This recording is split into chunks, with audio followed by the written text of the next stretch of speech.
Chapter 386. When Sun Lang returned to Marquis Jinggan Fu, the people left behind to guard the Fu had already started playing Fight the Landlord. The more eye-catching group was Zhang Jinyuan, Taoist by Shui, and Taoist Sanzang's group. They were very annoying. First of all, the biggest annoying part was that there were actually 2 monks participating in the gambling game. Secondly, these 2 monks played Can't Afford, and so on without any psychological burden. Hey, that's why it's fine if it's someone like Taoist by Shui, but Taoist Sanzang, that's right, you eat as much as you want all day. I'm afraid that you don't even care about the 5 great commandments. You don't even abide by that kind of monastic rule. So what's a little commandment like gambling worth? Sun Lang watched from the side for a while and almost laughed out loud. Originally, in this kind of gambling game, Taoist by Shui was always at a disadvantage. After all, he was proficient in the art of physiognomy. The other party's psychological changes probably couldn't escape his eyes. Psychological warfare was also a part of gambling. Taoist by Shui, who had excellent professional knowledge, had a huge advantage, but no matter how big the advantage was, it couldn't stop him from liking to heal himself. Therefore, the situation went from, I'm going to win, to ouch, you bastard, did you cheat? And then Taoist White Snow's forehead turned red. He had made an agreement with Zhang Jianyuan that the loser could grab the loser's head and use it as a block. As for the other side, Zhao Feihuang was excitedly playing against Dongfang Xin and Zhuing Fang. In terms of scheming, these 2 little girls added together couldn't even catch up to eldest young Miss Zhao. They were completely oppressed. After the 2 sides finished this round, Sun Lang smiled and clapped his hands. All right, it's time to work. Zhang Jinyuan, help me with something. Zhang Jinyuan grabbed Taoist by Shui's head and placed a seal that could swallow mountains and rivers. Then he pushed the Taoist priest to the side and clasped his hands. Go through water and tread on fire. It's my duty to do so. You don't have to go through fire and water. Sun Lang smiled. Do you still remember what happened today? Ask your most elite Hong Kong-level reporters to write about it. Don't mention names, but you can describe his appearance appropriately. The main point of the discussion is that as a well-dressed and respectable person, he actually broke into the embroidery hall to snatch a jar of stinky tofu. Is this the loss of morality or the distortion of human nature? He pondered for a moment, then nodded and said, let's write the title like this, shocking. As a scholar, he actually snatched stinky tofu to eat. So this is the reason. Zhang Jinyuan's spirits were lifted. Brilliant, brilliant. It seems like we can use this opportunity to advertise our stinky tofu. That jar of stinky tofu can actually play such a role. How unexpected. Before Zhang Jinyuan could finish his words, Taoist by Shui, who was lying on the ground, grabbed Zhang Jinyuan's robe. His face was filled with grief and indignation. You, tell me honestly, is the thing in that jar not shit? Zhang Jinyuan stepped on Taoist by Shui's hand as if nothing had happened. He even crushed it twice. With the most dignified and hypocritical smile of a capitalist, he said meaningfully, no. Taoist by Shui rolled his eyes. Your mother's servant, Sun Lang waved his hand. Advertising is secondary. What I want you to do is to hype up this matter. You can even make a special topic about food. You could do whatever you want, but you must let more people know. Do you understand? It's best if everyone treats this as a joke. Do you understand? Before Zhang Jinyuan could react, Zhao Feihuang suddenly understood. She clapped her hands and said, so that's how it is. As an imperial envoy, doing something like this is enough to make him incomparably embarrassed. Using public opinion, we can demonstrate our power and also have a backup plan. If Qin Youqiao betrays us, then we can instantly ruin his reputation. After all, there are too many people at the time who can prove it. Sun Lang nodded. Although it's a child's play, it's very useful. It's enough as an outside move. As for the rest, he thought for a moment and still shook his head. It's nothing more than blocking soldiers with arms and water with an earth weir. There's no need to worry. If Qin Hui wants to flip the table, then it's not up to him to decide how this matter will end. Sun Lang gave Zhang Jinyuan a few more words and promised that he would teach him a world-famous delicacy after the event. The capitalist happily left. It looked like he was going to personally lead people to create this big news.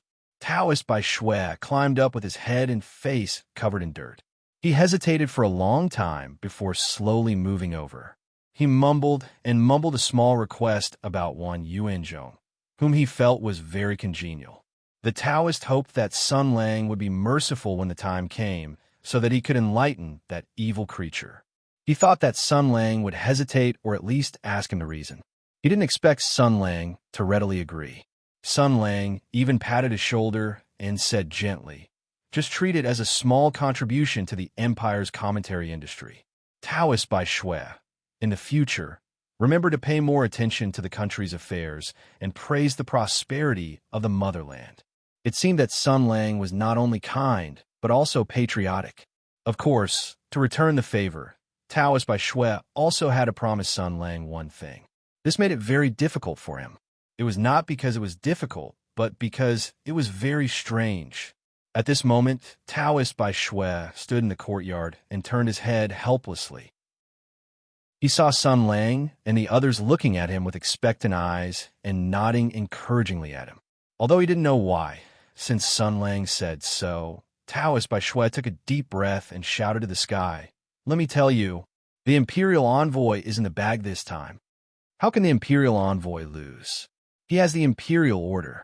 He could just directly hold the Imperial Edict and fight back. Let me tell you, this is in the bag. I'm a professional Taoist. My fortune-telling is very accurate."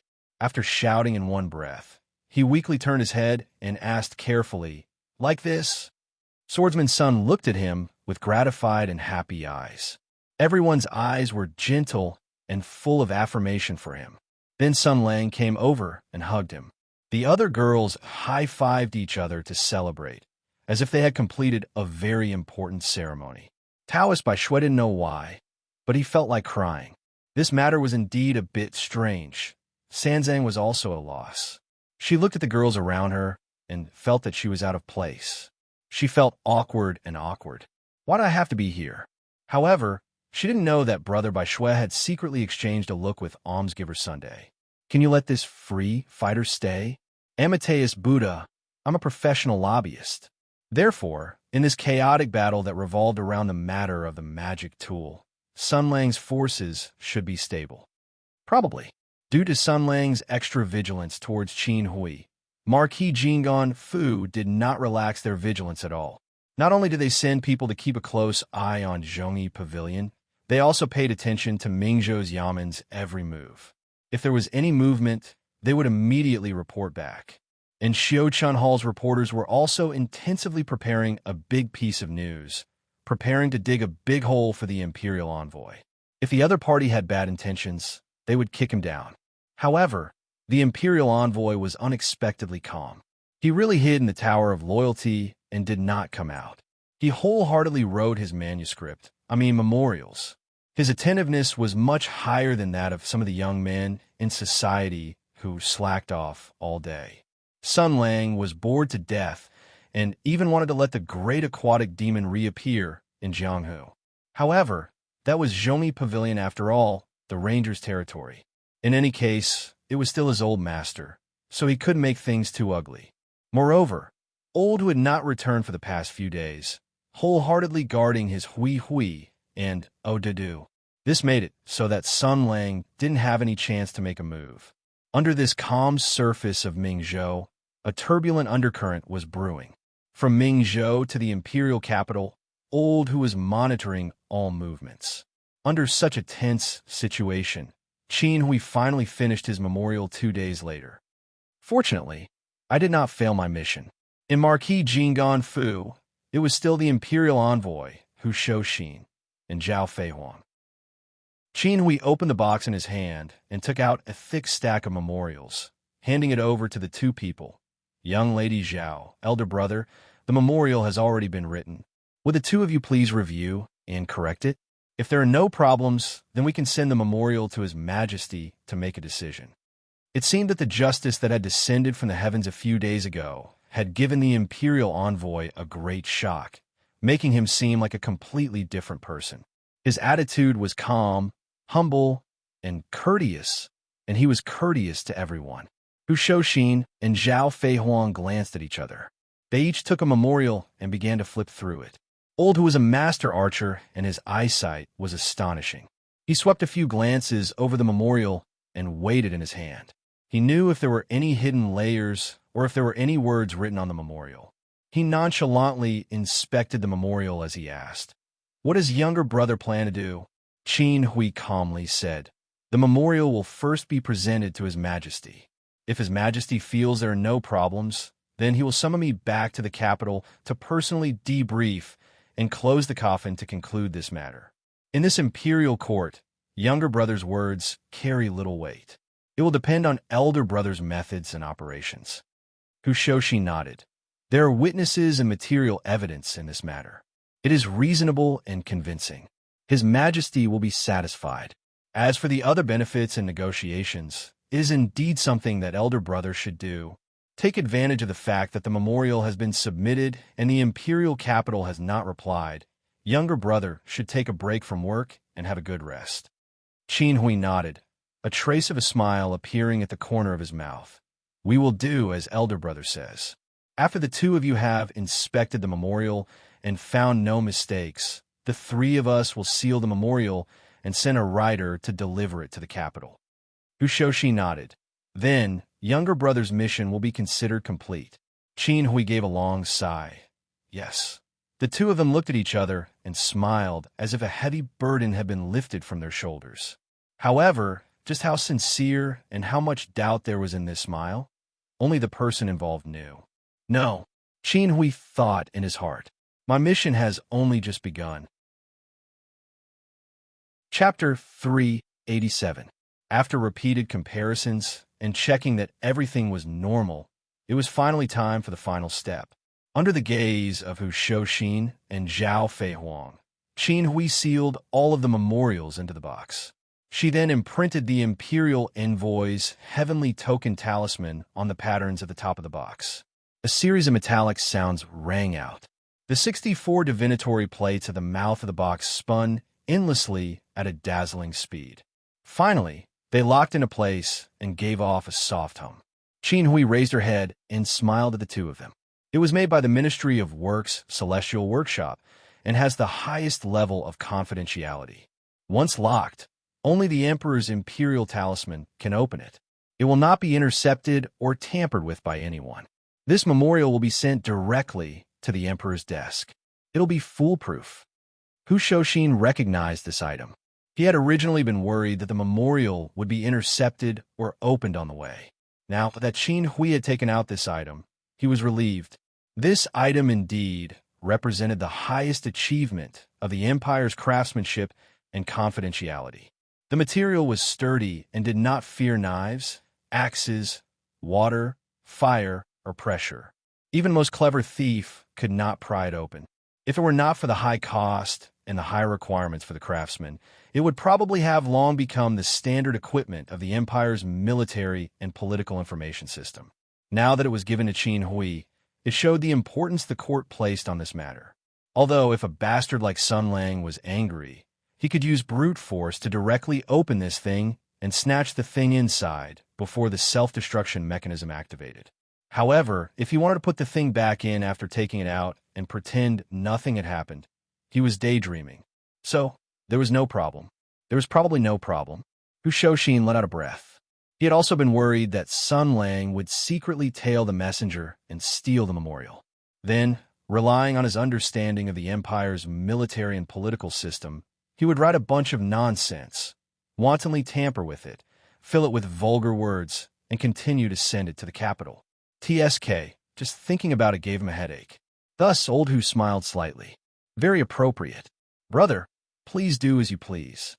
Qin Hui was also very direct and efficient. In order to avoid arousing suspicion, he did not send a single attendant of the imperial envoy. Instead, he chose to have the Mingzhou government's courier system send out urgent documents. Everything was handled by the Mingzhou government, which minimized the possibility of leaks and accidents. Hushoshi accompanied him the entire way and watched coldly from the side. Qin Hui truly did not seem to have any selfish motives. He could not find a single mistake in any of the segments. Watching the three messengers ride away, Old Hu patted Qin Hui's shoulder. In that case, let's wait for the results. Let's go back and have a few drinks. When I come back in 2 days, I'll invite you to try her cooking. Qin Hui smiled. How dare I disobey my elder brother's orders? But when will your wife return? Hu Shouxin said softly. In a few days, in a few days. In a tall building near Dingshan Gate, Sun Lang watched the 3 horses leave into the distance. Zhao Feihuang was beside him and asked quietly, What do you want to do? Sun Lang shook his head. I had originally planned to follow them the entire way to see if there was any trouble, but Qin Hui did not do anything suspicious. I can't find a single mistake in any of the details. I feel that even if I follow them, I won't find anything and will instead waste time. If he does something in Mingzhou, I won't be able to split myself, and it will be easy for something to happen. It's better to stay in Mingzhou. Zhao Feihuang nodded obediently. The emergency plan you wanted us to make has already been prepared. Sun Lang gently exhaled. Let's just wait for the results.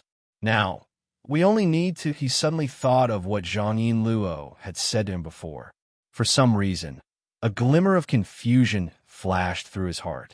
Even if this matter went smoothly, even if Qin Hui did not have any other intentions, even if the matter of the imperial envoy could pass peacefully, what would happen after that? The matter of the demon vessel was related to Empress Tensei's reputation and position. She would not allow such a large weakness to be held in the hands of an outsider. If they wanted her to compromise, they would have to go through endless games, compromises, and exchanges. Could Old Hu really be up to all of this? Did he really not need to act again? If he was forced to intervene again, he was sure to encounter even more people and remember even more things he didn't want to remember. Yinluo's worries were not groundless. On the contrary, they were very reasonable. Making friends with the great general of Tianyuan, playing games with the officials of the court, and treating the highest ruler of this country as an enemy and opponent. Was this kind of Sun Lang still the little ranger she had met in the past? Zhao Feihuang had been paying attention to Sun Lang the entire time. It was very easy for her to discover her sweetheart's strangeness. She tilted her head and asked curiously, What is Sun Lang thinking about?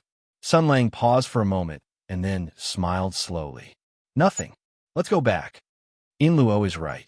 On one hand, I want a peaceful and beautiful life. On the other hand, I don't want to forget my hatred. I am just such a contradictory person. However, how long can I continue to deceive myself and escape like this? In the end, I've still been dragged into this. However, Yinluo, I promise you that no matter what, I will not go back to the past. The messengers carrying the memorials galloped along the wide, official road. The war had just ended less than 2 years ago, but the Empire's road transportation system was still efficiently maintained and smooth. This was one of the positive legacies from the war era. They went all the way south and then changed to a fast boat at a water horse relay station. The Grand Canal connected the north and the south.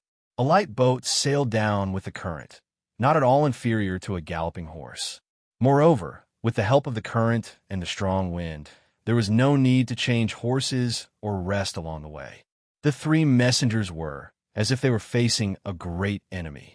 They knew that they had a heavy mission and could not afford to slack off.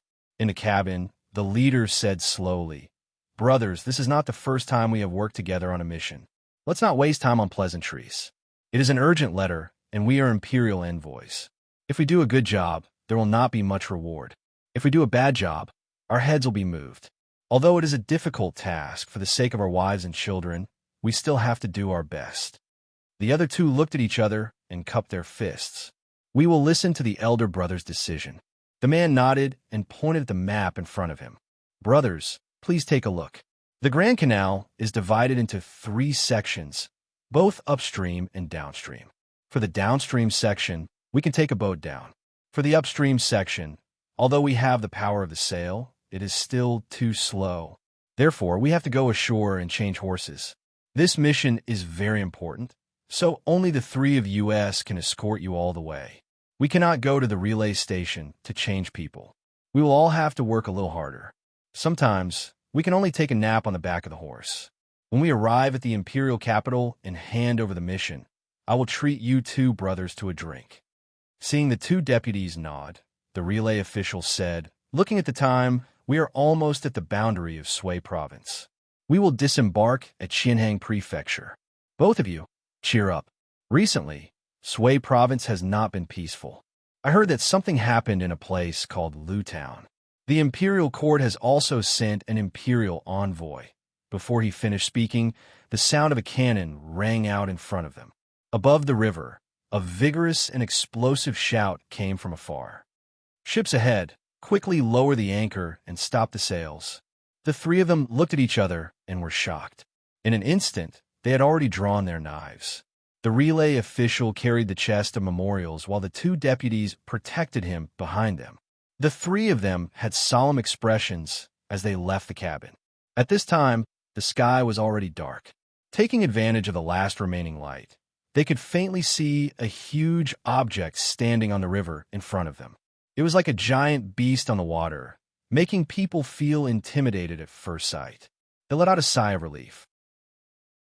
Such a big ship, it can't be pirates. If it dared to be so eye-catching, it would have long been destroyed by the military towns along the way. The relay official relaxed and immediately said sternly, "We are the relay officials of Ming Province. We send urgent imperial envoys and are bestowed with gold medals. We run amok under the heavens. Those who block us will die. Those who block us will die. Those who rob us will have their entire family executed. Now make way." When the other side heard these words, there was no commotion or shaking like they had imagined. A moment later, another voice rang out. "We are under the imperial envoy's command.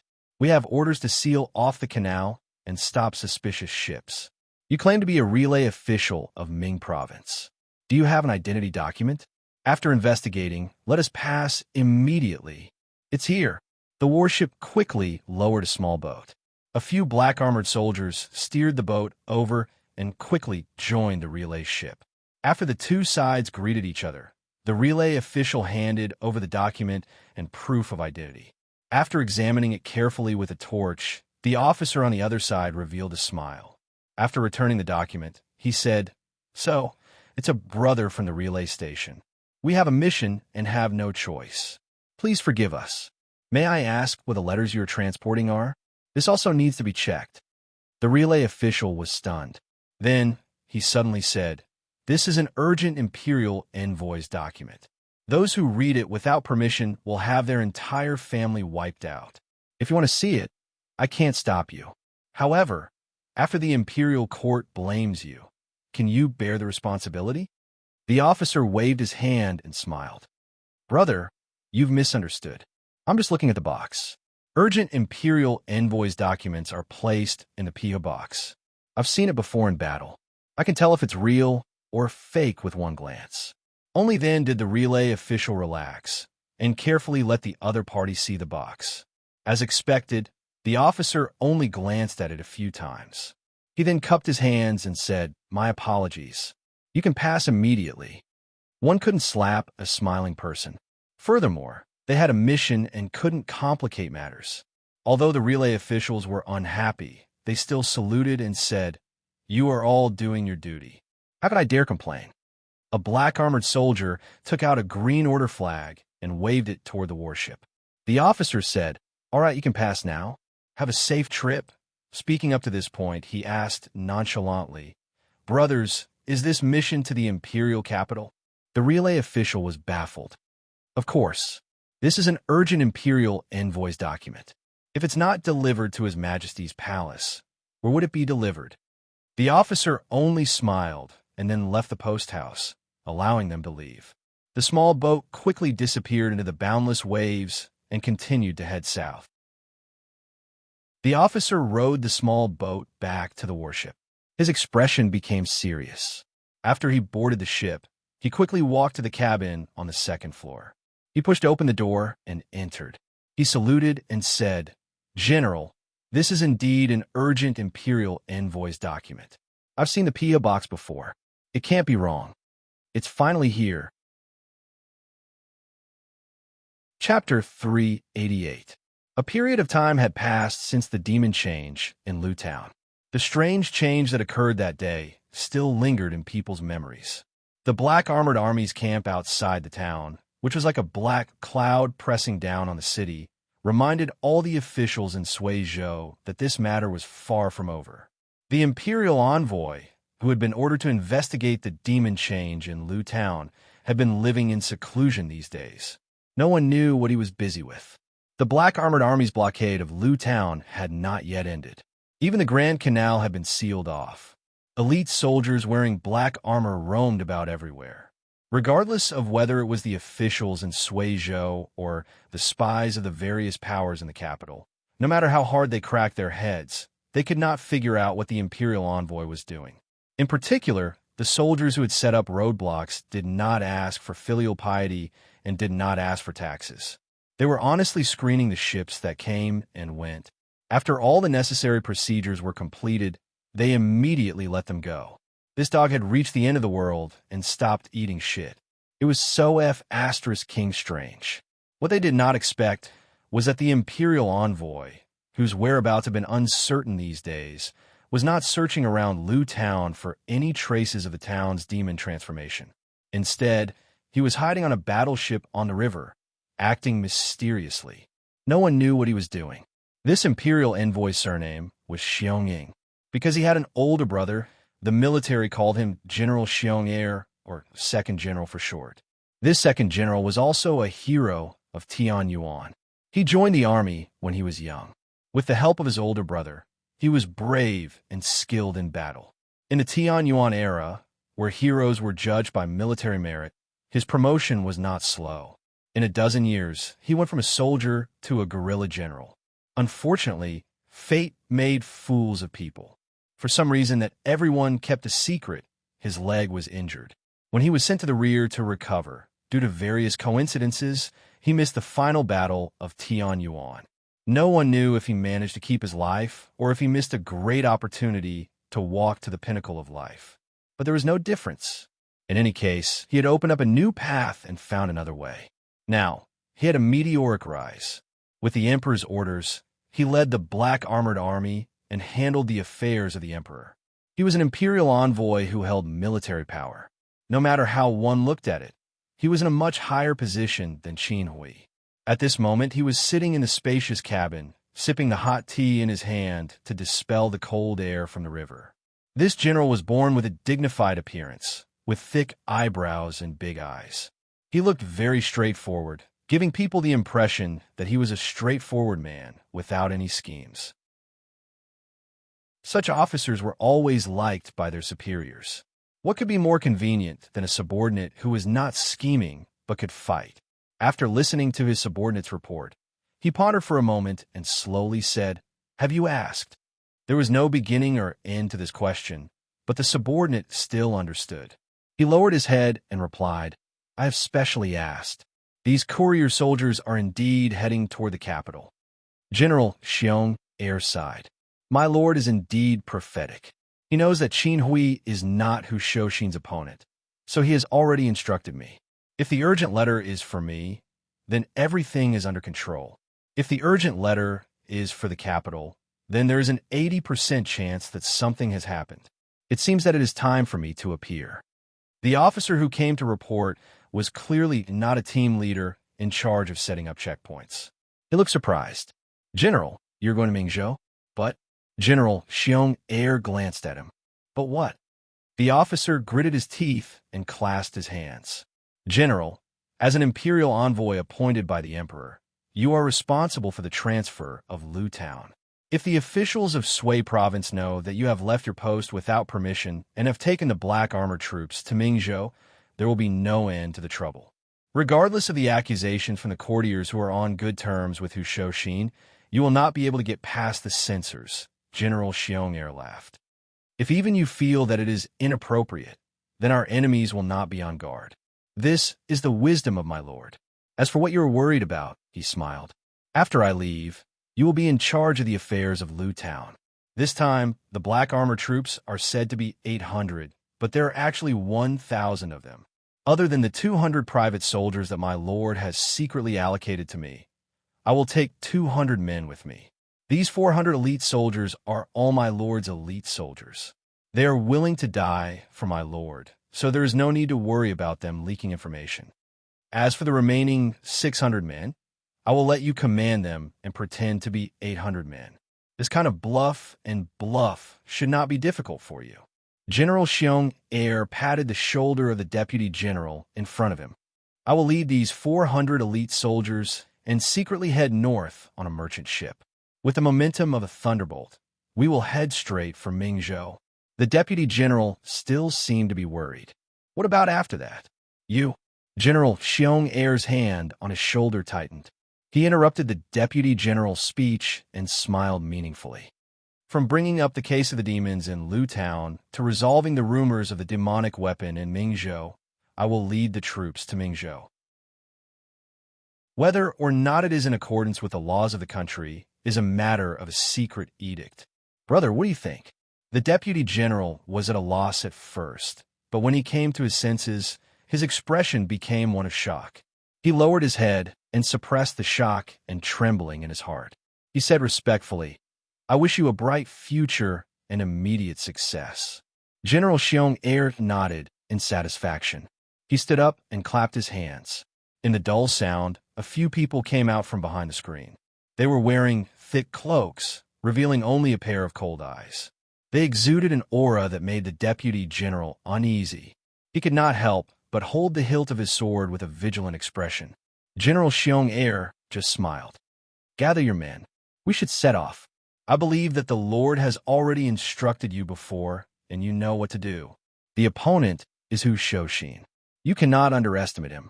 The strange man in the cloak said, "A tiger cannot defeat a pack of wolves. No matter how famous the Thunderbolt Bow is, he is still alone." General Xiong Air frowned. Even though Hu Shoshin was the enemy, he would not allow the strange man in front of him to underestimate the hero of the Sky Origin sector, or rather, underestimate human beings. Underestimating the enemy is the biggest reason for failure. If you screw this up, you know the consequences. Hearing the so-called consequences, the strange man slightly restrained himself. However, it did not mean that he would tolerate the unscrupulous threat of the man in front of him. After a moment of silence, he sneered again. "I will not underestimate the enemy, but I will not belittle myself either. Hu Shoshin is just SOSO. We will definitely defeat him." In other words, in the vast Huta continent, among all the human beings, only one of you warriors can make us run away at the mere sight of him.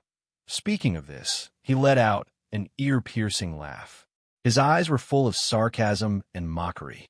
"General Xiong, you know who I'm talking about, don't you?" Xiong Air's face suddenly turned red. He widened his eyes and clenched his fists.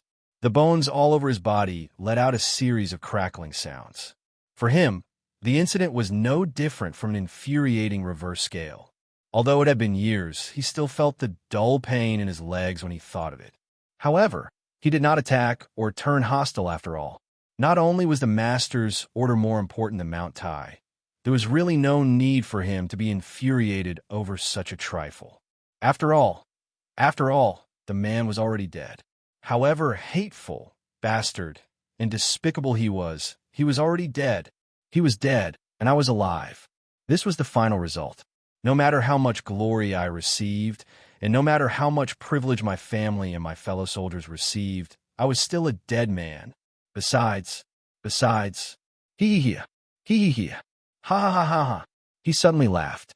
His laughter was full of arrogance and superiority. Ridiculous. The Imperium has many talents and countless unparalleled experts.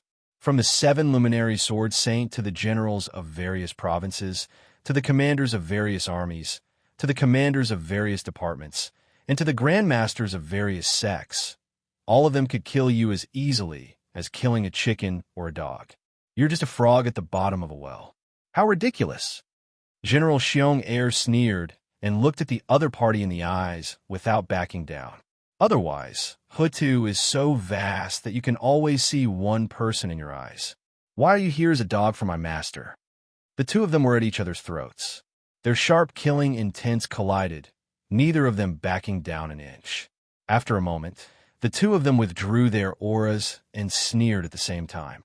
The mission is more important, General Xiong said slowly. The other party restrained his arrogance, too. You too. After this small disturbance, the fleet waited until nightfall.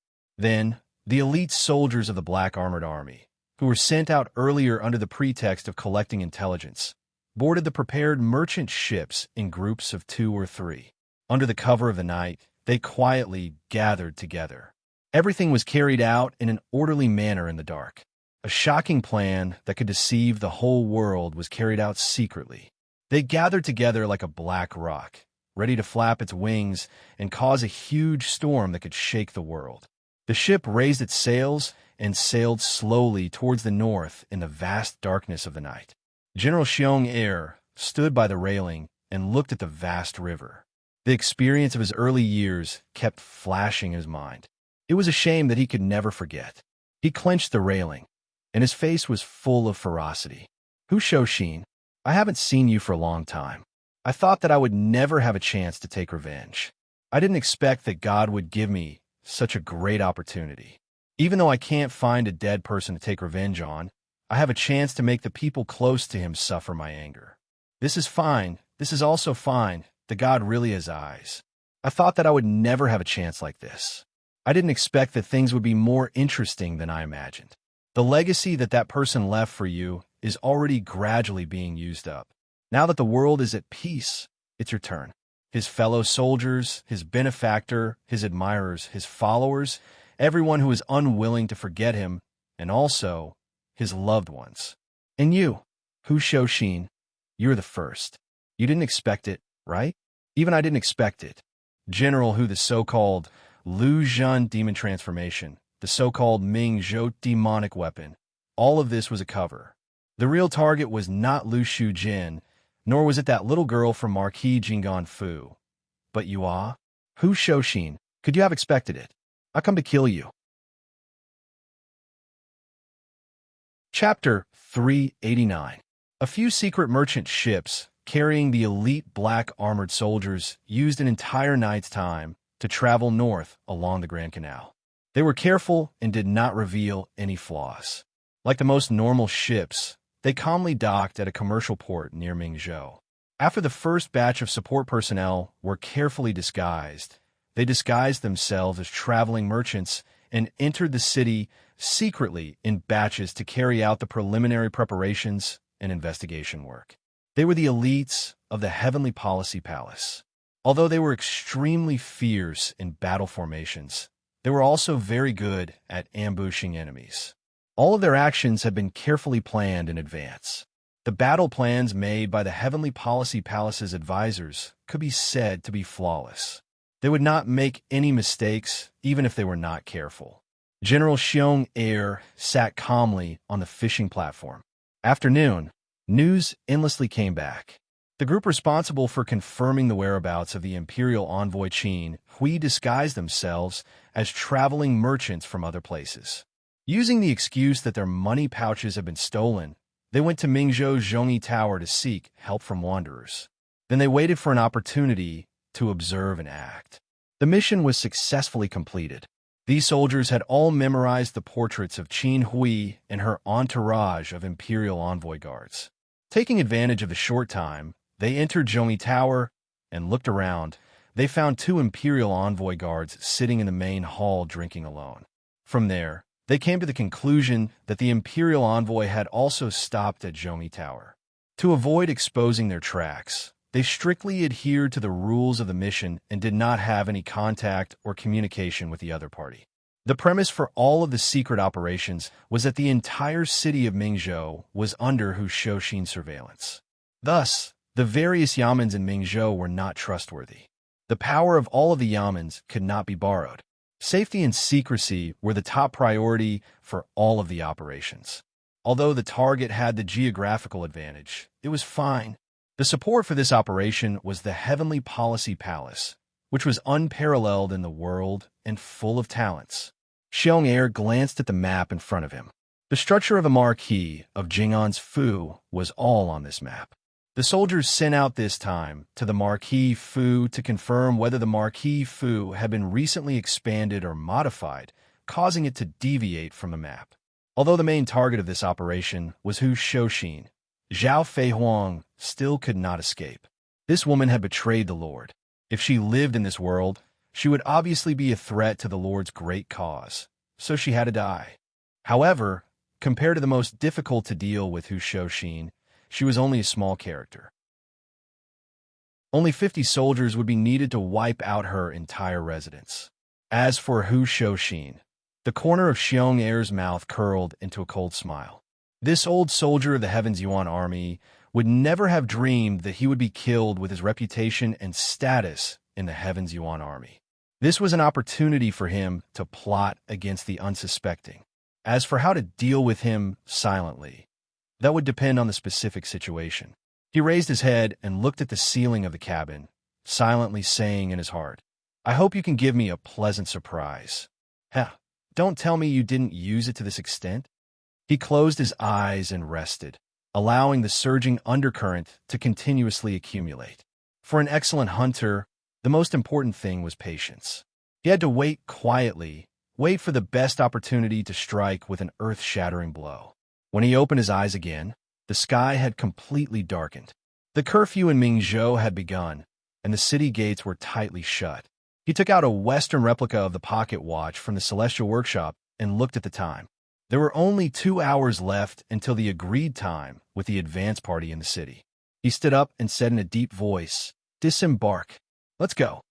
After resting for half a day, the energetic black-armored soldiers disembarked in an orderly manner. They mounted their horses and left all of their supplies on the ship. They were fully armed, and under the lead of General Xiong Er, they began to secretly march toward Mingzhou City under the cover of the night. At night, the curfew was in effect. The elites and the mysterious strange people in cloaks roamed around the army, killing any spies that might appear. There was no chance of their whereabouts being exposed. The silent march continued for more than an hour. Mingzhou City was already in sight. Xiong Er ordered the soldiers to rest and reorganize. Then, under the moonlight, he looked at the pocket watch. The time was very accurate. Very soon, someone would come to open the door. In Mingzhou City, a few black-armored soldiers also used the moonlight to confirm the time. They each knocked on the door in front of them and loudly said, "Urgent military situation. Quickly go and tell your master to get up. If you delay the important matter, be careful of his black gauze hat." A moment later, a rider flew out from each of the 3 manors and galloped through the silent and deserted Mingzhou City. They purposely went around the market where Marquis Jing'an's manor and Zhong Yi Tower were and hurried toward the south gate without stopping. The soldiers guarding the south gate of Mingzhou City discovered the riders galloping through the night and quickly kicked their comrades awake. They raised their torches and pulled their bows. They sternly said, "Who are you? Quickly stop." The rider on the horse loudly said, "Urgent military situation." The guard of the city gate, the captain of the guard city, and the guard of the prison gate are all here. According to the military law of the empire, after you have inspected them, quickly open the city gate and let the imperial envoy enter the city. The guard of the city gate hurriedly went down the city gate under the escort of the soldiers. After the inspection was completed, the giant door latch was pushed open by the soldiers. With a rumble, the city gate slowly opened. Under the deep night outside the city, an army in full black armor silently waited for orders. They were like vicious beasts that were about to choose a person to devour. General Xiong Er took a deep breath and put on his battle helmet. He raised his spear and pointed. "Send out the signal. Enter the city and split up. Do everything according to the plan. Men, work hard to advance. Act according to orders. Do not act on your own." The black-armored soldiers silently raised their weapons and slammed them heavily on the ground, making an orderly boom. Then, this black flood of horses entered Mingzhou City, raising clouds of dust. The deadly blades carried an incomparably swift and fierce aura, making the soldiers guarding the gate feel incomparably shocked and oppressed. The guard of the city gate mumbled as if he was in a dream, "This is the black-armored soldiers." Mingzhou is about to change. Tonight, Hu Shouxin and Qin Hui were still drinking. The imperial envoy was somewhat absent-minded. No one knew what he was thinking about. Hu Shoshin clinked a cup with him and asked curiously, "Brother, are you not in the mood tonight?" Qin Hui was silent for a moment, and then forced a smile. "I'm just a normal person. I'm not as free and easy as you. The messenger has already been gone for 2 days. He should be arriving in the capital soon. Very soon, there will be a conclusion to this matter. My future will depend on these few days. I am absent-minded. Brother, please don't laugh at me." Hu Shoshin drank a cup of wine and then patted Qin Hui's shoulder. "Brother, don't worry. Leave everything to me. We are old soldiers of Tianyuan. We help each other. As long as we are honest and have a clear conscience, we will not betray our brothers or our country. With the help of our fellow soldiers, it is not difficult to rise to the top. Brother, don't you think so?" Qin Hui had a guilty conscience and was frightened. However, seeing Hu Shoshin's calm expression, he couldn't help but laugh at himself for worrying too much. He smiled and nodded. "Brother, you are right. But everyone understands a principle. If it really falls on their head, they will still act like normal people. Everything in life is like this." Hu Shoshin was about to pour more wine when his expression suddenly changed. Qin Hui's heart jumped heavily. He heard panicked footsteps coming from downstairs. A ranger didn't even care about etiquette and directly pushed open the door. "President, there's a group of black-armored cavalry coming toward Zhong-Yi Tower." Hu Shoshin suddenly stood up and said in shock, "What did you say?" There was no need for him to say anything. A moment later, a muffled rumble came from the distance. It was as if thousands of soldiers and horses were charging over. The entire Zhong-Yi Tower shook. Many of the sleeping rangers put on their clothes and rushed out of their rooms with weapons in hand. They looked at each other in shock and confusion. Hu Shoshin pushed open the window and looked outside. He saw dozens of cavalrymen holding torches and riding on their iron horses, galloping towards them. Old Hu was a general of Tianyuan and was familiar with the military structure of each army. When he saw the color and style of the armor, his face changed. Black armored army. Qin Hui's face was pale. He took a few steps back, his face full of fear. How is this possible? Hu Shoshin looked at him deeply as if he wanted to see something. Qin Hui's face was full of shock and fear. It was as if he had thought of the most terrifying thing. In the blink of an eye, the last bit of hope was shattered. The black-armored elite cavalry held torches and surrounded Zhong-Yi Tower. The leader of the cavalry sternly said, acting on behalf of the heavens, leading the black-armored army to carry out the imperial order. "We are in charge of the demon transformation in Luzhun and the demonic weapon in Mingzhou. Imperial envoy Lord Xiong Ying has orders. There is a criminal official Qin Hui who has received grace from the emperor. There is also a criminal who has betrayed the emperor's orders and colluded with the suspect Hu Shoshin and Zhao Fei Huang of Marquis Jinggan Fu in an attempt to deceive the emperor and escape punishment. This is a grave crime that cannot be tolerated by the heavens. Criminals who, Qin, quickly come out and surrender so that you don't implicate your family." Qin Hui's body swayed, and he fell to the ground. Hu Shoshin's expression was complicated. Shock and confusion coexisted. His hands were slightly trembling. But very quickly, he took a deep breath and stood by the window. He proudly said, "I am Hu Shoshin. I am a meritorious official of Tianyuan and have left my name in history. His Majesty has bestowed the imperial army to arrest me. Where is the imperial edict? Where is the imperial envoy?" That military officer sternly said, "The imperial envoy has personally brought people to Marquis Jinggan Fu to arrest the criminal Zhao Fei Huang, who secretly hid the demon weapon. Surrender without a fight. If you have any grievances, go and explain it to the imperial envoy." Hu Shoshin laughed loudly. This who has dominated the battlefield for half of his life. What does this Xiong Ying think he is, daring to tell Laozi to surrender without a fight? You little brats dare to surround and attack a meritorious official of Tianyuan. Do you believe that after today, there will be no place for you in the Empress Earth's 6 armies? Even though he appeared to be fearless, but he was somewhat anxious in his heart. That Xiong Ying had brought the troops to Marquis Jinggan Fu and probably none of them would come back. In other words, for this matter, he should first take advantage of his seniority to scare off these little soldiers and then rush to Marquis Jingon Fu to deal with it. He didn't think that the other party would not fall for this trick.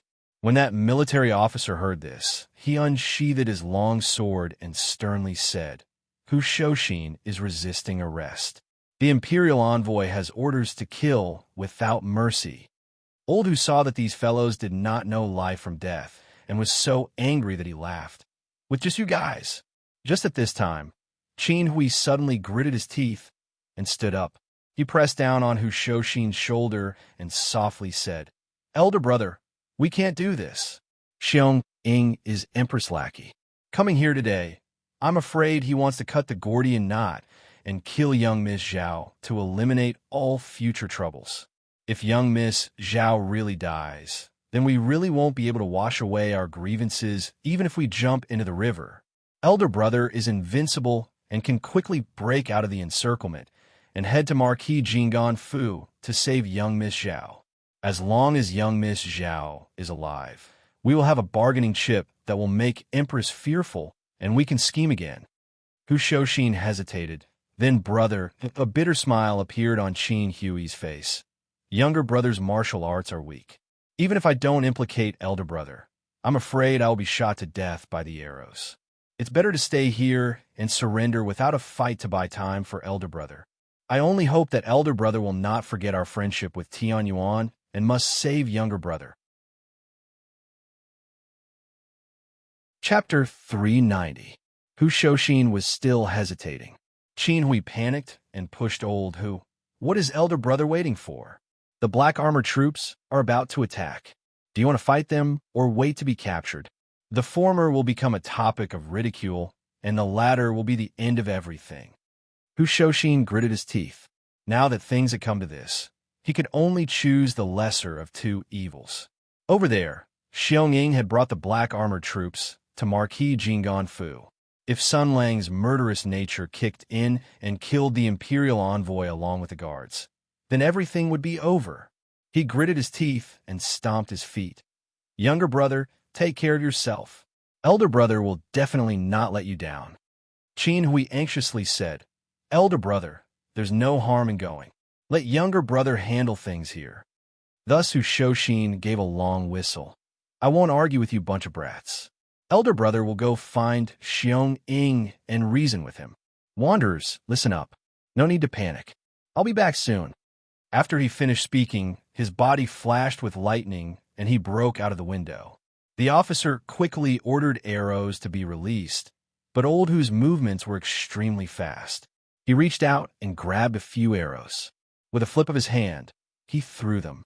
With a few soft sounds, the helmets of several horse archers were sent flying. Only old Hu's laughter was left. Elder brother is the ancestor of archery. Seeing Hu Shoshin leave, the officer was furious and ordered his subordinates to chase after him. But the other party was a Tianyuan general. With the strength of the imperial army, his movements were not inferior to thunder. No matter how good the horses were, how could they catch up? He seemed to have vented all his anger on Zhong Yi Tower. Waving his long sword, he roared, "General will deal with Hu Shoshin. Guilty official Qin Hui. Quickly come out and be captured. I'll count to 3. If you still don't agree, don't blame us for charging in." The incident happened in a hurry. The wanderers lost their backbone and didn't know what to do. They didn't know if they should resist or surrender if the other party charged in. After all, the other party was the black armored troops, the imperial envoy's guards. They also had an imperial edict. Were they planning to rebel against them? Just as they were at a loss, they suddenly heard Qin Hui's voice.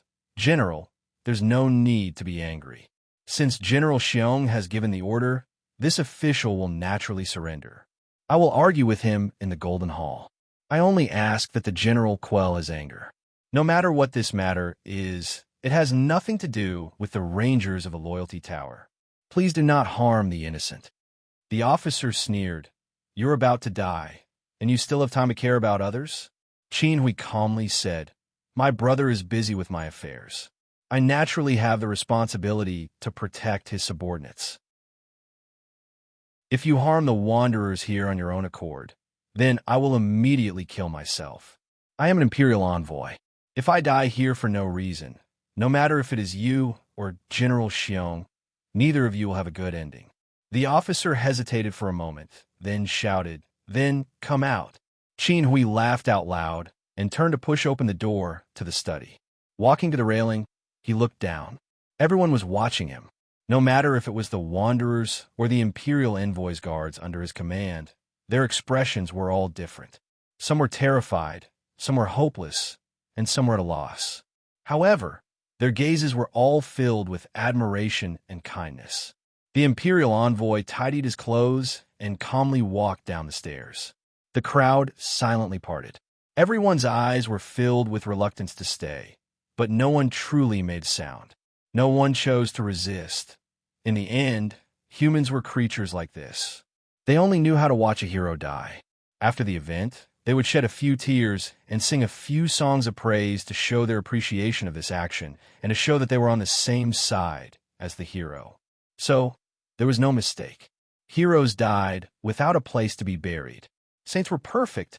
Since ancient times, they had never had a good ending. The taller the tree in the forest, the wind would destroy it. The more selfless, the greater, and the more sacred you were, the faster you would die. There were no exceptions. There would never be an exception. Qin Hui closed his eyes and allowed the soldiers to roughly tie his hands behind his back with chains. Then the officer said in a stern voice, "The people inside, come out. You're all suspects. None of you can escape. If you don't want to be killed, then obediently surrender and wait for the imperial envoy to deal with you. Although I promised the criminal official Qin Hui, if you want to die yourselves, then it's a different matter." With Sir Qin's sacrifice before, everyone felt a bit more lucky. Furthermore, although the other party was fierce, he was still a soldier of the empire. He was an imperial envoy's guard and had to follow the law. Thus, the wanderers, who had lost their leader, had no intention of resisting. After all, they hadn't broken the law and hadn't done anything. They were honest and weren't afraid of being investigated. Furthermore, their leader would come back. Thus, the black armored soldiers charged into Zhong-Yi Tower and arrested everyone, regardless of whether it was the guards under Qin Hui's command or the wanderers of Zhong-Yi Tower. They searched inside and out to make sure there were no omissions. Everyone was chased to the main hall and tightly bound with steel chains. They hung their heads dejectedly. After confirming that everything was correct, the officer came in front of Qin Hui and smiled. He reached out and unlocked the chains on Qin Hui's body. "I was right. Only idiots and people who are about to die would talk about honor and morality. A person's life is less than 100 years. What kind of hero is he? What kind of man is he? I have long understood this principle. In this cruel world, only by doing this can one preserve one's life. Only by doing this can one continue one's riches and honor one's family."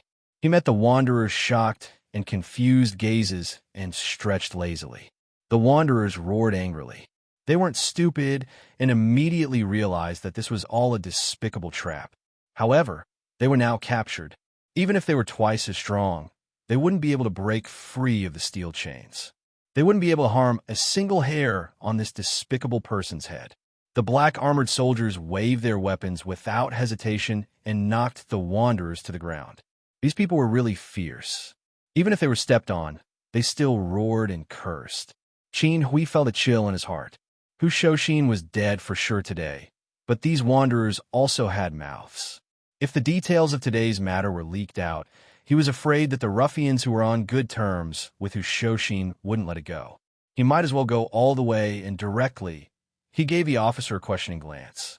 "These people," the officer shook his head and said, "we still have to investigate the case after this. These people's statements are also necessary. In addition, if the entire Wanderer headquarters in a province were to be wiped out, the intention of silencing them would be too obvious. The Imperial Envoy's intention is to leave them alive for now. Sir Qin, you'd better not make things difficult for me." Looking at his sincere yet unapproachable smile, Qin Hui couldn't help but shudder, and she cursed in her heart. "I'm afraid the more important purpose of this is to beat me up, remind me, and force me to walk down this path to the end, and don't have any other thoughts of being two-faced. His heart felt cold, but he knew that even Xiong probably couldn't make the decision on this matter. It was probably the Empress' idea. He sighed. Then what about my followers? A cold light flashed through the officer's eyes. This is an urgent matter. I will have to inconvenience your subordinates. But if Sir Imperial Envoy has one or two people you trust, you can bring them along to serve you. Qin Hui let out a sigh of relief. It seemed that in order to sentence Hu Shouxin and Marquis Jinggan Fu to death, the Imperial Guards had naturally become sacrificial lambs. And this matter was very important.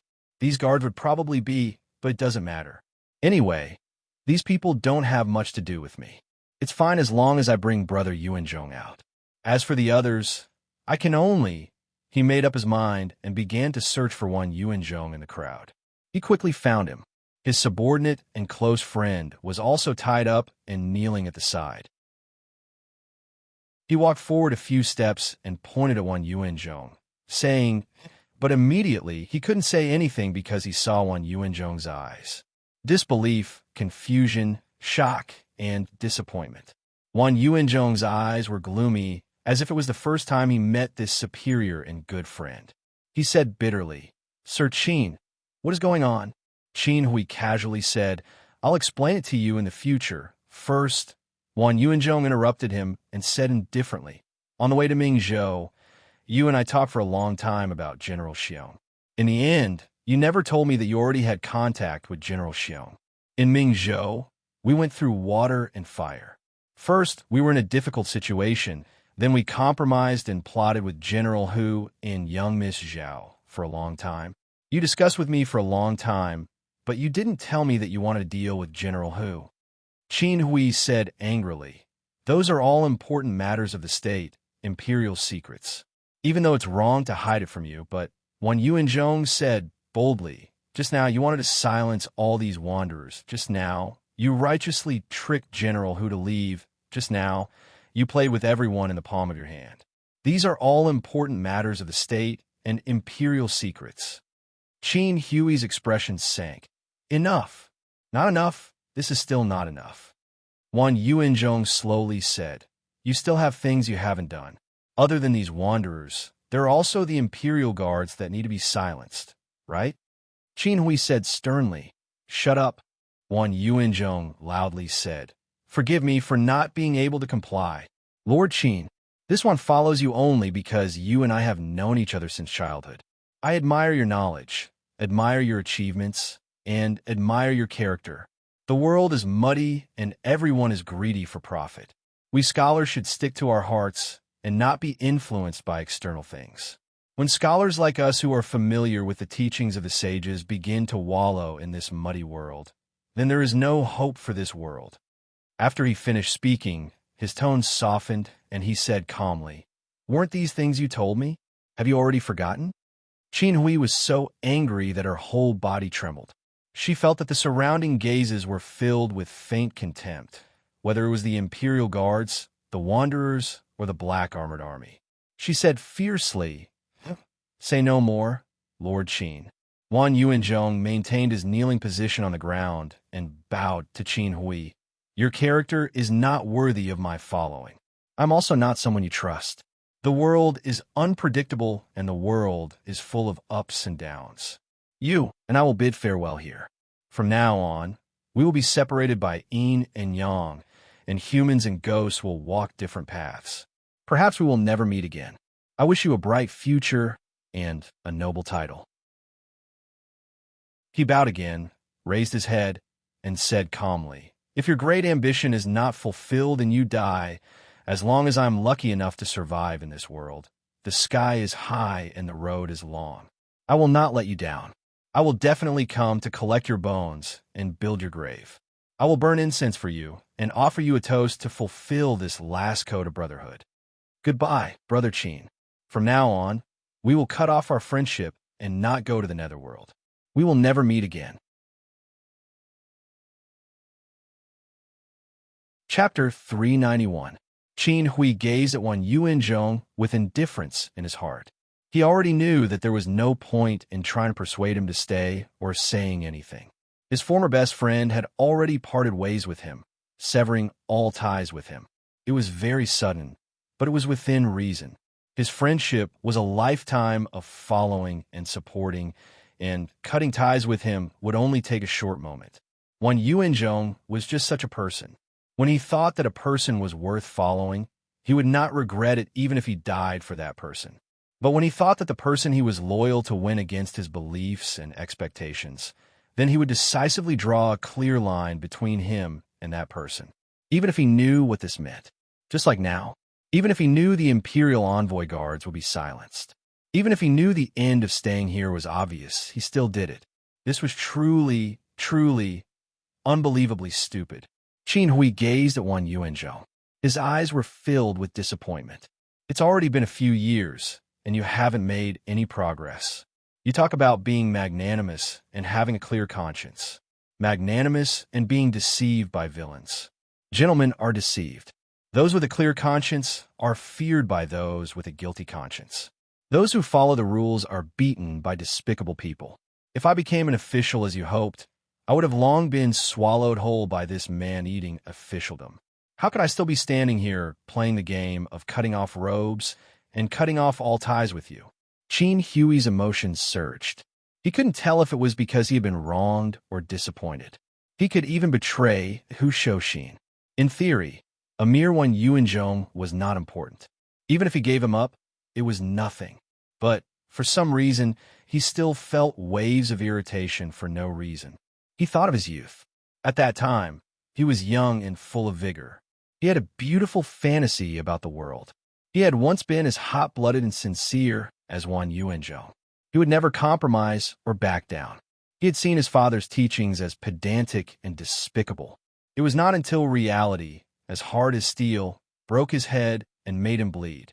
After taking many detours, he finally understood how correct his father's words were. It was the way of the world that forced people to make choices that went against their hearts. Despicableness was the norm. Qin Hui thought of another person, like her original self, like Wang Yuanzhong in front of her. That person was also so bright, so childish, so naive, and so indomitable.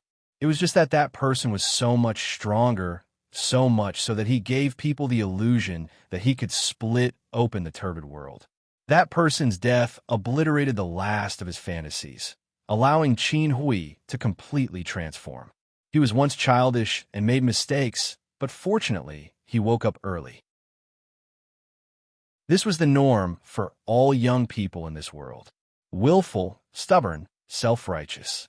Only after personally experiencing the toughness of the Southern Wall would one understand the painstaking efforts of the elders.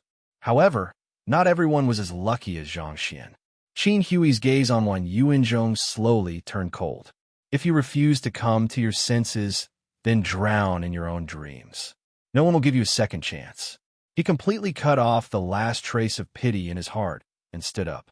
Ignoring the loud pleas of the other sensible people in the Imperial envoy guards, he turned his head with a heart of stone. His tone was cold and resolute. "What's next?" The officer smiled. "We have 50 people. Leave 20 people behind to watch over these criminals. Including me, there are 30 people left. General Xiong has ordered us to listen to your orders. He said you know what to do." A layer of darkness appeared on Qin Hui's face. Gritting his teeth, he said, "Of course I know what to do. These days, the cowardice, the humiliation of swallowing humiliation, the humiliation of being casually played with. It's time to vent. Have your people follow me. We will go to Marquis Jinggan Fu and capture Zhao Fei Huang and the others." Once these words were spoken, the other wanderers did not feel anything.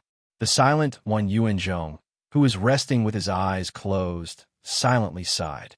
As Qin Hui's trusted aide, he had followed the Imperial envoy around many times these days.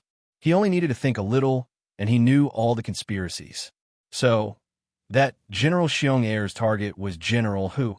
When the Black Armored Army arrived, they purposely said that Xiong Heir had already gone to Marquis Jinggan Fu to capture Zhao Fei Huang.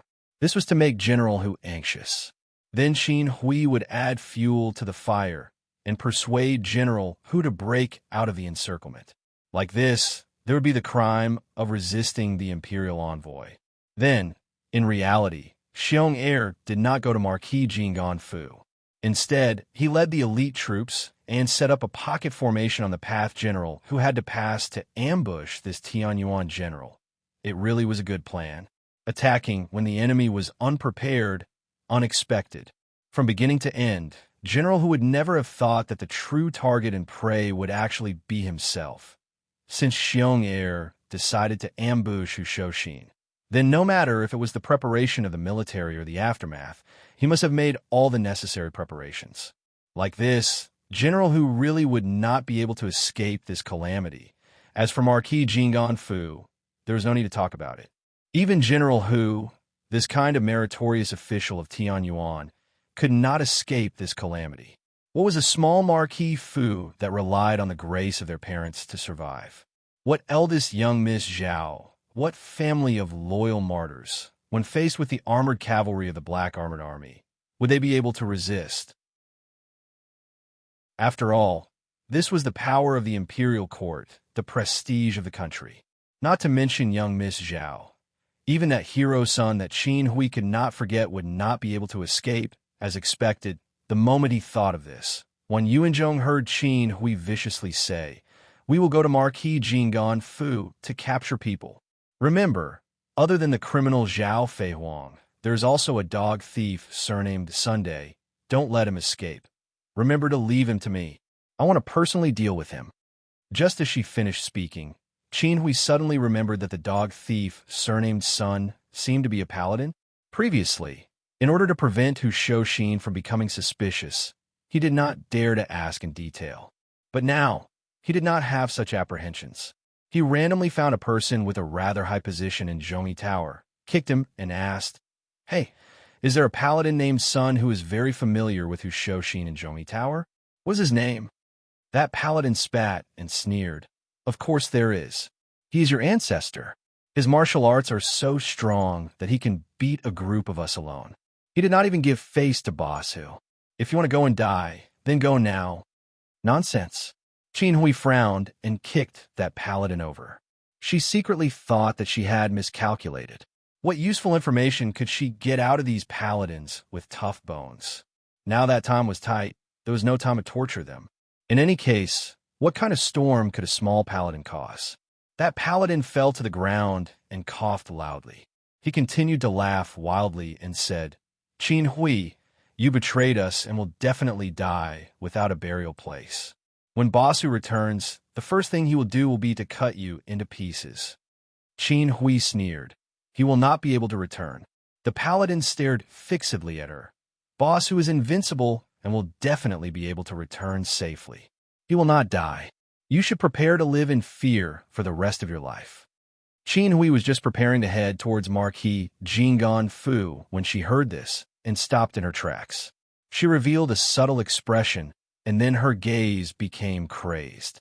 Finally, she smiled faintly. "You are right. In order to prevent him from returning, I have decided to do one more thing. This soldier, pick 10 people and go to a place."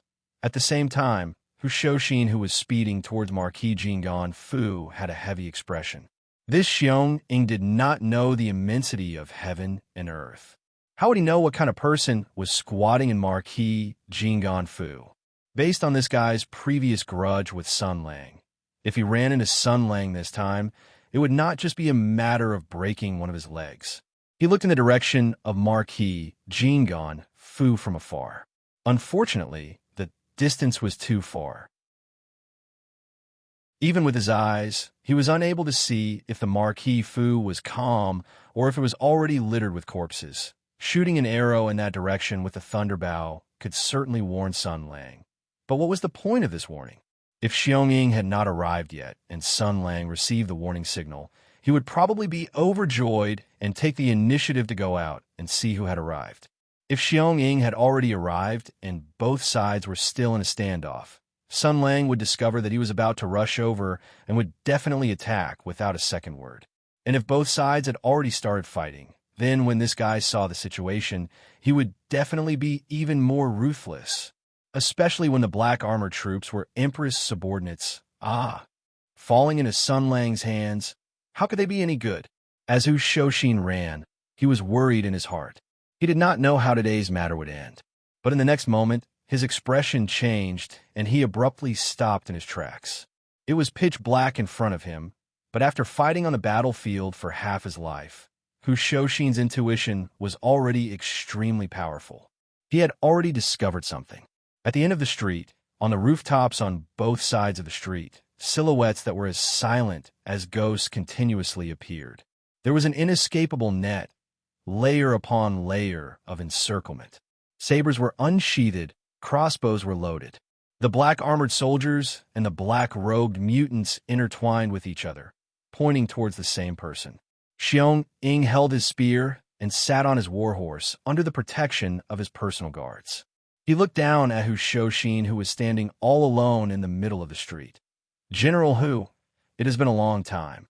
The last time we met, it has already been a few years. Back then, you were high and mighty, but now the situation has reversed. This unpredictable fate really makes a lowly general sigh. Hu Shoshin's heart was ice-cold as he slowly said, Xiong. General Xiong Air revealed a reserved smile and nodded. That's right, Hu Shoshin calmly said. It seems that the signal earlier was a pretense that you released to disturb me. Xiong Air continued to nod. That's right. Old Hu was not a stupid person. He just didn't want to believe it. But the fact was right in front of him, and the evidence was irrefutable. He felt a burst of piercing pain in his heart, and he began to laugh hoarsely. What have I done to deserve such special treatment from His Highness Empress? What have I done to deserve such treatment from the black armored soldiers?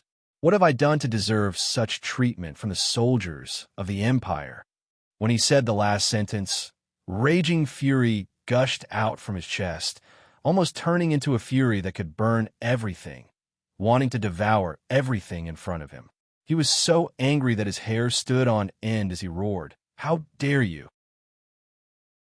Xiong Ying suddenly burst into laughter. Interesting. General Hu, someone once told me that anger is sometimes just a cover for cowardice. Because you are afraid, you pretend to be angry to give yourself courage. General Hu, from your anger, I can't hear fear. He looked at Hu Shoshin, his eyes filled with pity and ridicule. You are such a peerless general. You have meritorious deeds when you were alive, and you also have a reputation. Even if you die, your wife and children will be taken care of by the imperial court and your fellow soldiers. Logically speaking, even if you die in battle, you will not be afraid at all. Then what are you afraid of? You don't dare to say. Then, let me say it for you. Chapter 392. If you don't dare to say it, then I'll say it for you. Hu Shoshin clenched his teeth. I don't believe you. Xiong Ying laughed. You don't believe me? I was ordered to investigate the case of the demons in Lu Town. Although I have military power, I was watched by the court. Why did I dare to lead the black armored army to attack Mingzhou? As a member of Empress Tensei's faction, I should have avoided suspicion. Why was I sent to investigate a case related to Empress? He looked at Hu Shoshin with eyes full of mockery. I'm just a lackey of Tensei province. Why did I dare to lead the black armored army to attack the great general of Tianyuan? Hu Shoshin, why don't you think about it? Who gave me the courage? Who gave me the confidence? A load of nonsense. Hu Shoshin trembled with anger. He said sternly, Your master deceived everyone and wanted to cover the sky in the Empire. Did she really think that no one in the world could stop her? Xiong Ying laughed again. General Hu, your self-deceiving appearance is too funny. You've clearly thought of it, but you refuse to accept reality?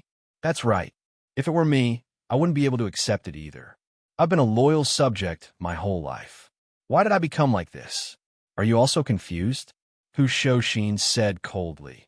The heavenly strategy's Empress concubine is collecting demonic weapons, forging demonic swords for herself, amassing subordinates, and conspiring against the law. As a former general of the imperial court, even if I have to retire and return to my hometown, I still have to take care of such matters. Even if this matter is brought to the imperial court, I will be justified. Your master wanted to take the opportunity to silence me and destroy evidence. She didn't hesitate to falsify the imperial edict and collude with the imperial envoy. She didn't know that the laws of the empire will not allow it. Xiaoming laughed so hard that he almost couldn't hold his gun. General Hu, one more. I didn't know that you were so good at telling jokes. The laws of the empire? How old are you? You still believe in this? The laws are just tools to rule the ignorant. Don't you understand? The laws of the empire?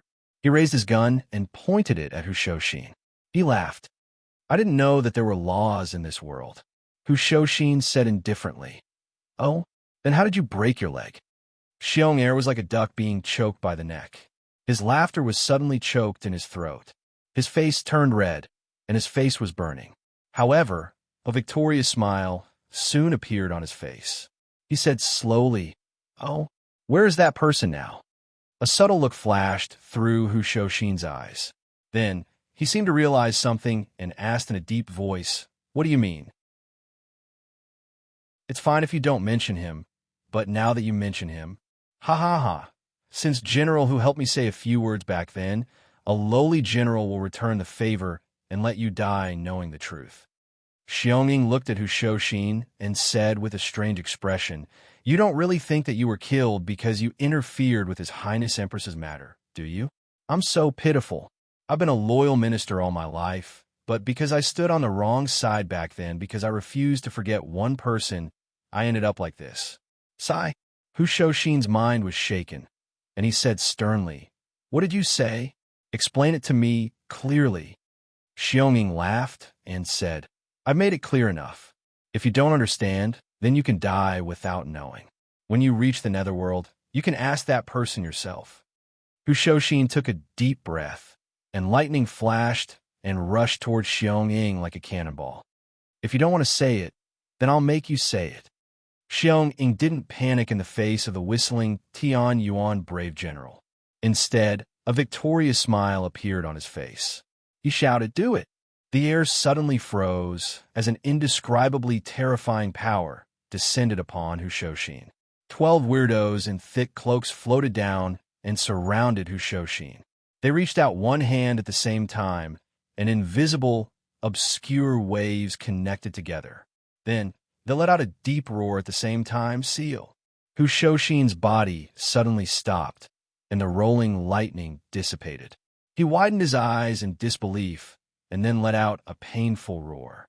Purple light flashed, and the string of the thunder bow instantly broke free from his control, showing the slender shape of a bow.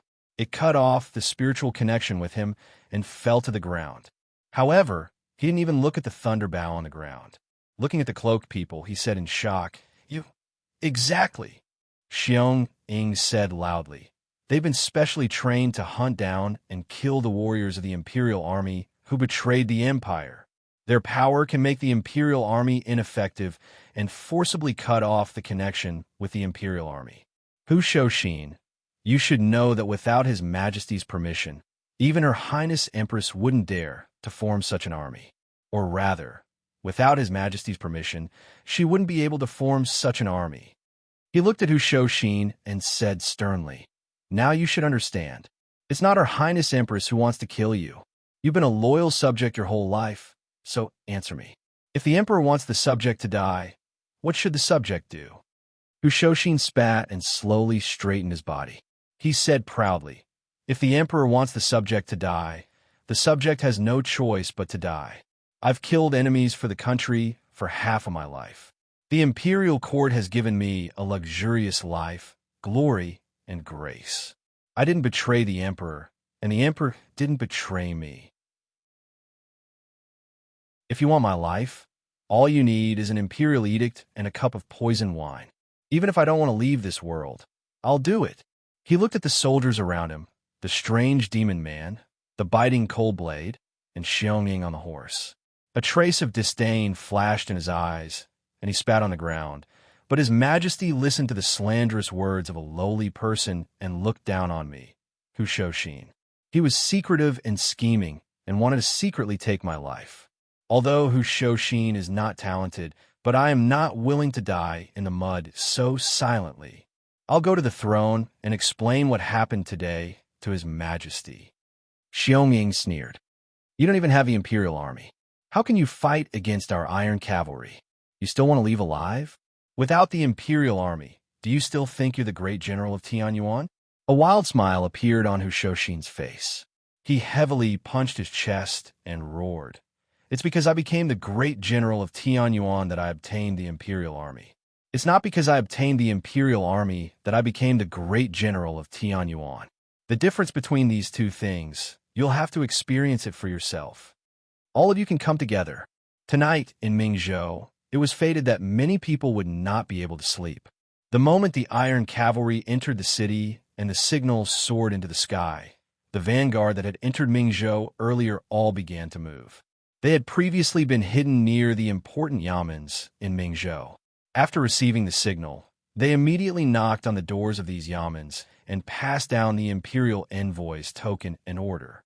They ordered the yamens to bide their time and not panic. They only needed to maintain order and leave the rest to the Black Armored Army. After the announcement was completed, these elites also mounted fast horses and met up with the main group. A small portion went to Zhongyi Tower, while the remaining large portion gathered at Marquis Jing'an. This was the second most important goal of this trip. Qin Hui led 20 Black Armored Army riders and galloped wildly. Along the way, new soldiers continuously joined in. The Black Armored Army was the world-famous elite. The small Marquis Jing'an was like a chicken and pottery dog that could be destroyed in one fell swoop. The only thing they had to worry about was whether Zhao Feihuang would get wind of this beforehand and escape without a trace. When Tensei Province formulated the plan, they already considered this variable. That military officer also followed beside Qin Hui. Rather than saying that he was accompanying her, it was better to say that he was monitoring her. On the horse, he still maintained a steady pace of speech. The groups of soldiers that had arrived near the Marquis Fu to await orders have already set up a curfew around the Marquis Fu. Tensei Province's military advisors have already calculated all the possible escape routes that Zhao Feihuang could use. Our sentries are monitoring these paths that he must pass through. Once they are discovered, they will use the signal cannon to send a message. At this time, Qin Hui's mind was filled with the desire to wipe away her previous humiliation, so she was unprecedentedly cautious. Those sentries won't be discovered by Marquis Jing'an, right? They won't. That military officer replied. When this plan was formulated, it was built on the premise that Hu Shouxin was overseeing Marquis Jing'an. In order to avoid being discovered, our sentries were far enough away from the Marquis Fu and did not directly monitor the Marquis Fu. Instead, they paid attention to the paths that he must pass through and maintain the greatest degree of secrecy. Moreover, they would contact each other every once in a while. If there were any abnormalities, they would immediately send a warning. After he finished speaking, the military officer smiled and said, "Therefore, unless there is a peerless expert who is familiar with the Black Armored Army's concealment techniques and is proficient in the Black Armored Army's secret signal communication system to find all the spies in a short period of time and then remove them one by one, there won't be any problems. Darren, you can rest assured." Only then did Qin Hui relax and respectfully said, "As expected of the Black Armored Army." That military officer proudly said, "We are the Empire's most elite soldiers. This kind of thing is nothing at all." Qin Hui controlled her temper and flattered a few words, making this military officer have a very good impression of her. Just as she was about to continue conversing, suddenly, a light blue firework soared into the sky from afar and exploded in the sky. Following that, a green firework soared into the sky. The military officer reined in his warhorse and looked for a moment before saying, "The signal is here. The culprit is running in that direction. Quickly chase after him." Qin Hui cautiously said, "Are you sure?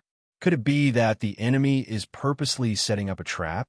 Or could it be that someone really caught the Black Armored Army spies and killed them and then released a signal to lure us?" The military officer shook his head and said, "No. Not to mention that the Black Armored Army's signal flare is specially made. People who don't know how to use it will definitely hurt themselves. Did you see the blue and green signal flare? This is the correct way to communicate. It is to tell us that the enemy has been found and that the target is on the carriage.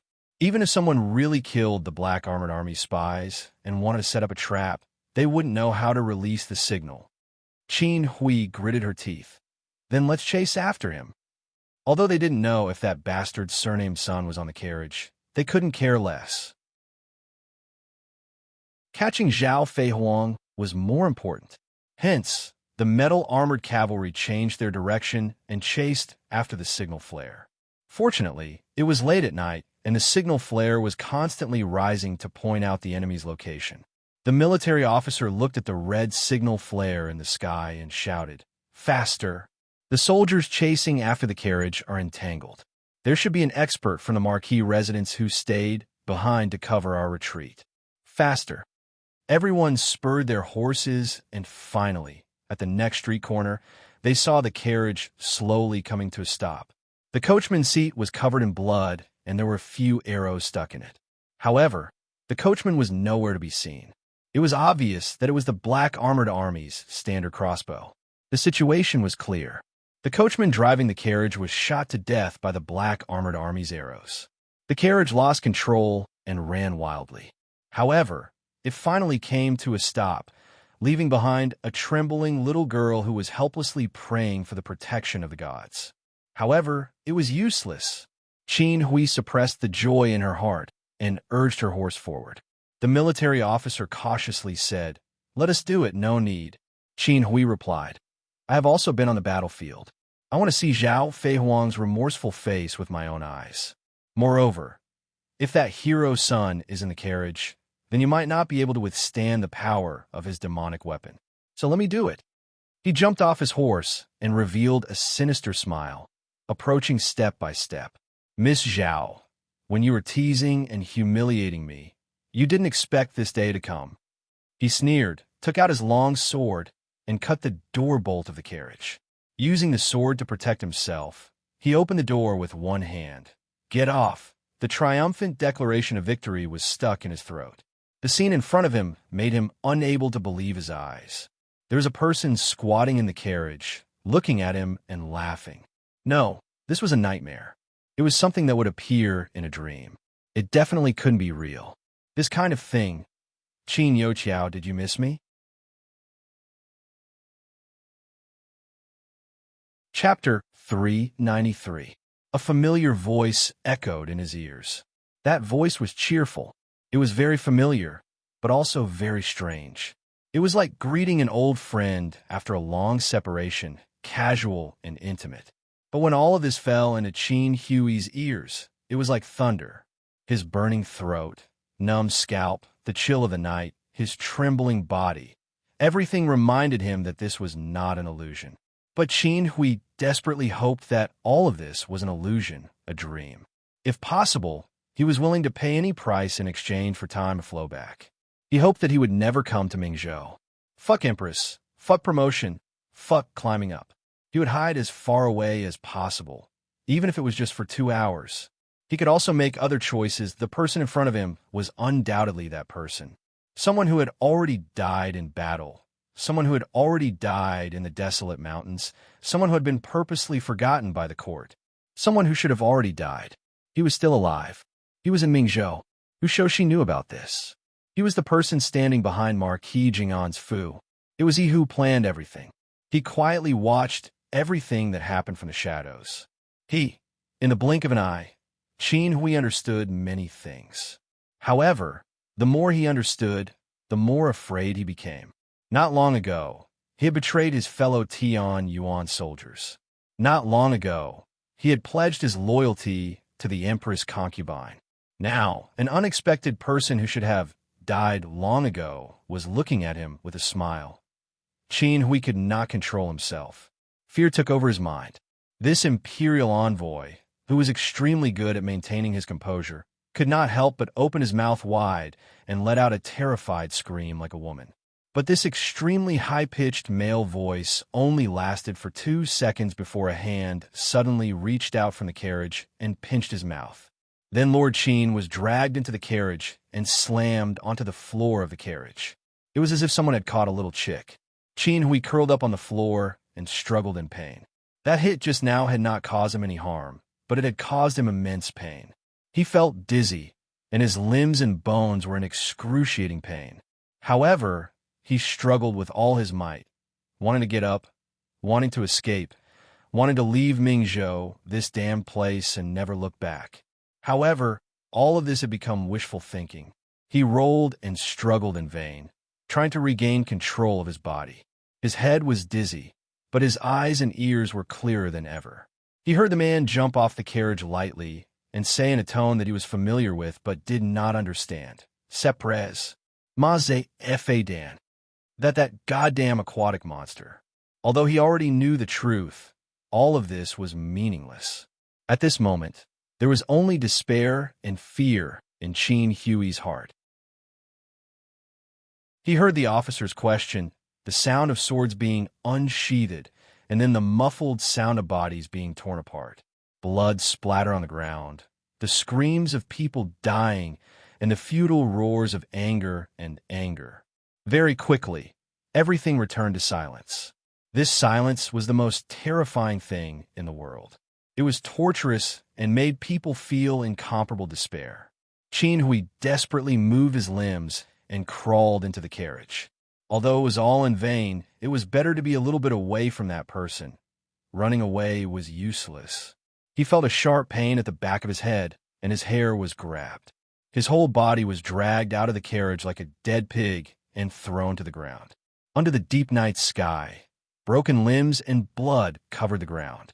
The black armored soldiers, who had once been awe-inspiring and self-proclaimed to be unparalleled in the world, were all crushed together with their warhorses. The high-spirited black armored officer's head was casually thrown to the ground. The arrogance and pride in his eyes had been washed away by the filthy blood, leaving only endless fear and confusion. The dozens of black armored soldiers who were on guard, the world-famous elite soldiers, the fierce warriors of Tensei Province. How long did it take for them to go from being high-spirited to being completely annihilated? Qin Hui did not know, but he knew it was very fast, terrifyingly fast. But what was more terrifying was that the smiling person, the person who should have been dead, could actually slaughter the black armored elite soldiers without any psychological burden. He could kill the few elite soldiers of the Empire without saying a word. He was still as powerful as before, but more terrifying than before. The previous him would never have done such a thing. This year's black armored army is not good. His tone was still calm, just like the lazy comments he made in the military competition years ago. But it was different this time. Although he was still smiling, there was no smile in his eyes. He said, "Then the question is, why is it the black armored army?" Qin Hui's heart suddenly trembled. He frantically moved his four limbs, wanting to escape into the distance. But after crawling a few steps, he felt a grip on his back, and his whole body was lifted up like a little chick. Sun Lang carried Qin Hui and placed him beside the carriage's ruts. He made him sit on the ground, stabilized him, and patted his cheeks. "I say, Qin Youqiao, I know you suddenly found out that I'm not dead and have a sudden feeling of ecstasy, but let's put this small matter aside for now." Qin Hui looked at Sun Lang in despair and muttered, You killed them." Sun Lang turned his head and looked at the black armored soldiers lying in a pool of blood. He scratched his head. "Aren't you king talking nonsense? These people were all cut up by 17. They're not death apostles, so of course they are dead." Qin Hui's face was pale.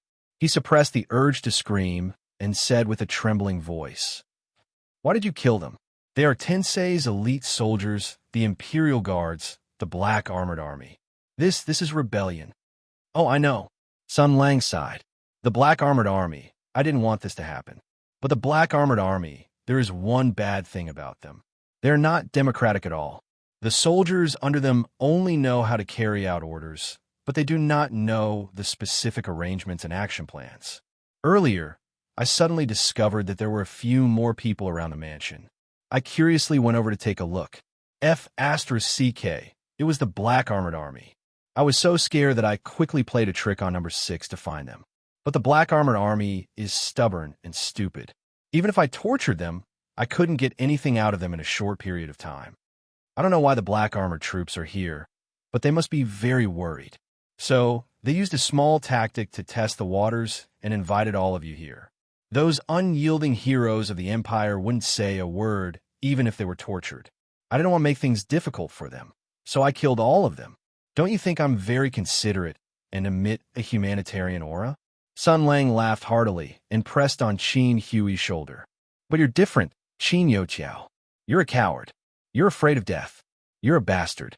If you were captured, you'd be an interpreter. If you were released, you'd be a traitor. Actually, I prefer people like you because you're the most sensible. He leaned his head closer and stared into Qin Hui's eyes. He said slowly, Tiao Er, you know me. I won't say anything unnecessary. I'll ask and you'll answer. Why is the black armored troops here? After the initial fear, Qin Hui kept staring at Sun Lang. Hearing this, he laughed bitterly. If I tell you, will you let me go? Sun Lang said sincerely, of course. Everyone makes mistakes. Of course I will forgive you. If you don't believe me, look at my shining eyes and my righteous gaze. Qin Hui stared blankly at Sun Lang.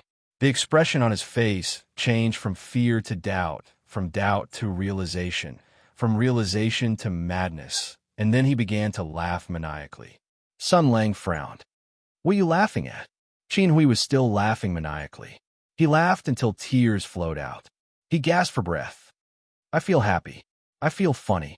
I'm laughing at you. Sun Lang narrowed his eyes. What's so funny about me? Qin Hui raised his hand and pointed at Sun Lang. He laughed heartily. You used to be the most famous general in Tianyuan, a legend in the army, the reincarnated martial sage, the pillar of the state, and the grand marshal who commanded the 6 armies. After disappearing for 2 years, you have become like this. How can I not be happy? How can I not be happy? Sun Lang's expression changed slightly. What have I become? Qin Hui laughed sinisterly. You slaughtered the soldiers of the Empire as you please, made fun of the imperial envoys, disregarded the laws of the imperial court and the majesty of the imperial family. You do whatever you want. You do whatever you want. You treat human lives like pigs and dogs. You kill as you please. You ignore your promises. You lie. You despise the country. You are cold-blooded and heartless. Am I wrong? Sun Lang laughed coldly. So what? Do you think this is not good? Of course not. Good. Very good. Or rather, this is how you should be. After the initial fear, there was a sudden burst of madness. Qin Hui trembled with excitement. I'm happy. Seeing you like this, I'm so happy. I won. Marshal, did you hear that? I won. Sun Lang frowned. Are you scared out of your wits? Of course not. No, I have never been so clear-headed. Qin Hui's eyes were so bright that it was almost frightening. He said sternly, This is how an important official of the imperial court and a legend in the army should be. The strong should do whatever they want. The superior should be cold-blooded and heartless. The tallest tree in the forest will be destroyed by the wind, and the heroes will die without a burial place. This is the truth that I understood a long, long time ago. Now it seems that, he roared, it is indeed the truth of this world. I'm not wrong. You are wrong. You were wrong back then. Back then, you were so laughable. Back then, you were so naive. Back then, you thought you were the one who was right. Now look at it. Answer me, Lord Marshal. Who exactly is the winner now? Then he laughed loudly. So, as for what happened in the Battle of the Great Desolate Mountain, even if my position is low and I can't find out half a word, but looking at Marshall's current glory, I'm afraid I can guess clearly. An incomparable fanaticism appeared on Qin Hui's face. This was the kind of craziness where a broken jar was smashed. He had sided with the Empress concubine and framed Hu Shouxin. He had already announced his death sentence. What's more, Sun Lang had now become a ruthless and ruthless person. The promises made by such a person could not be trusted at all. Since that was the case, since he was destined to die, then he would let more people die with him. He looked up at the sky and laughed. He said loudly, There is one more thing that Marshall needs to know.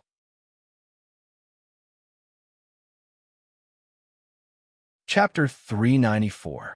Tonight, a storm was brewing in the quiet Mingzhou. In the Zhangfu, Zhang Yinluo pushed open the window and gazed at the bright moon on the horizon. For some reason, she suddenly felt waves of irritation in her heart. She paced around the room, the uneasiness in her heart growing stronger and stronger. Thus, she gritted her teeth and picked up the Jinghong sword from the sword rack, walking towards the stairs of the embroidery building. Suddenly, a low voice came from the window. "There are many things happening in Mingzhou tonight. It's best if you don't walk around casually." These words sounded familiar, and Zhang Yinluo immediately pulled out the imperial army to protect her body, cautiously saying, "Who is it?" The window was silently pushed open. Long hair fluttering in the wind, an overly gorgeous monk's robe, and that monk's staff that somehow gave off a huge sense of disharmony, as well as a fiery figure that was simply too flamboyant and high-profile for a nun. The identity of the person who came was clear. Zhang Yinluo said in surprise, "Master Sanzang, why have you come?" The demon monk of Diju Temple heard this and had a complicated expression. This poor nun also wants to know, "You are clearly a monk who does not care about worldly affairs. You clearly came to bring Brother by Schweb back to recuperate. So how did you mysteriously get sent out by Benefactor's son?" AI, Benefactor's son, is truly eloquent. With just a few words, you made this poor nun's mouth open and tongue-tied. If you become a monk, you will definitely be free. Even with Zhang Yinluo's current nervous state of mind, when she heard this, her face couldn't help but reveal a smile. Sun Lang? Become a monk? If he became a monk in any temple, then it must be that temple that offended Buddha, resulting in this calamity. She smiled and said, "Sun Lang sent you here? What did he send you here for?" Venerable Sanzang was honest and didn't know how to deceive people, speaking the truth. At night, we were at Marquis Jing and Fu playing cards. Halfway through, Benefactor's son's expression suddenly changed, and he went out for a stroll with a grave expression. When he came back, there was the smell of blood on his body. He directly had young Miss Zhao arrange for the people of the Marquis Fu to carry out an emergency retreat. She said to herself, "Everyone has retreated into the underground bunker secretly built by the Marquis's mansion. Only I was called out by Donor Sunday. He said that tonight's matter was not simple. He asked me to go to the Zhang mansion to protect you. He also said that if I did not agree and this matter was over, he would go to Diju Temple. Even though I welcomed Benefactor's son to go to Diju Temple to pay respects to Buddha, but I don't know why, but I feel that this matter is very inappropriate." And Benefactor's son explained many reasons to me. In short, he argued that if I did not lend a hand this time, then this world would collapse and fall. Even though I did not really understand, but I feel that it is very reasonable. My Buddha is merciful and naturally will not shirk from this kind of matter. She had clearly been duped by Sun Lang until she didn't know what was going on. But at this time, Zhang Yinluo already didn't have the leisure to ridicule this. Hearing this, she anxiously asked, "What exactly happened?" Venerable Sanzang shook his head and said, "I really don't know. It's just that on the way to the Zhang mansion, I faintly heard the sound of a large group of armored horses galloping. I don't know which side an army has entered the city." "Army?" Zhang Yinluo's face became very pale. She hesitated for a moment, then gritted her teeth and said, "No, I can't stay here. Venerable Sanzang, we have to hurry to Marquis Jinggan Fu." Venerable Sanzang shook his head and said, "Benefactor's son asked me to protect Miss Zhang, but he didn't say that he wanted me to escort you back to Marquis Jinggan Fu. Moreover, forgive me for speaking bluntly, with Miss Zhang's martial arts. Even if you go back, you won't be of much help. Instead, you will distract Benefactor's son. Please don't worry, Benefactor's son's martial arts are astonishing. Nothing will happen." Zhang Yinluo bit her lips, slowly shaking her head. "Of course I'm not worried that he will encounter danger. His martial arts are so good, and he has never lost before. This time, nothing will definitely happen. But I'm worried that this time if he really..." She fiercely shook her head, gritting her teeth and saying, "In short, I'm very worried about him. This guy, if there's no one by his side to control him, he will definitely go overboard." Venerable Sanzang was still troubled. Even so, but if the opponent is an elite army, even though Miss Zhang's martial arts are good, you may not be able to protect yourself well. At that time, if something happens, Zhang Yinluo slightly hesitated, but her expression immediately became resolute. She gritted her teeth and said, "The ability to protect myself against an elite army. I have it. Great master, please follow me and help me find some things." Just as she finished speaking, an angry shout came from outside. "Don't even think about going anywhere." Venerable Sanzang silently tightened his grip on his staff, but Zhang Yinluo's expression changed. "Father," she seemed to have realized something. Holding her sword, she quickly went downstairs and pushed open the main door of the embroidery building. She couldn't help but suck in a breath of cold air. Outside stood a row of people, led by her father, various uncles, as well as martial arts protectors and consecrators. They were aggressive and did not come with good intentions. She looked at her father, who was in the lead. "You are not sick?" Venerable Sir Zhang angrily snorted. "In order to call your naughty daughter back, this old man did not hesitate to pour a few large buckets of water on my head and stood outside for 4 to 6 hours in the middle of the night. Otherwise, with father's martial arts, how could I have contracted a mere cold? I finally managed to call you back from that troublesome little bastard's side, and you still want to go back? Do you know how much trouble he got himself into?"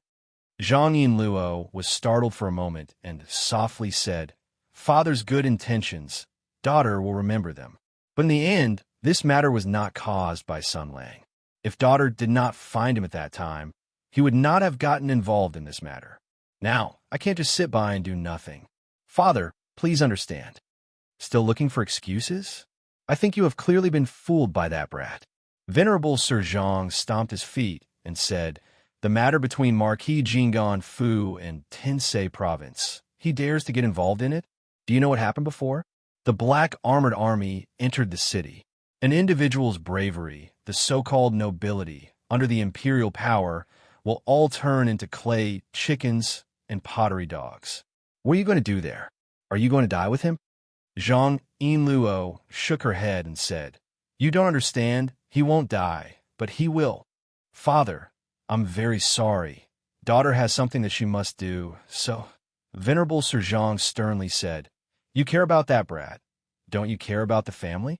If you accompany that brat against the imperial envoy, what will happen to the family? Or do you think that with the Zhang family's protection, you can sit back and relax? Do you know what Liang Bufan said to me when he came to visit a few days ago?" Zhang Yinluo's expression changed. "Liang Bufan? Constable Liang? What did he say?" Venerable Sir Zhang felt that he had misspoken and angrily said, "In short, you are not allowed to go anywhere.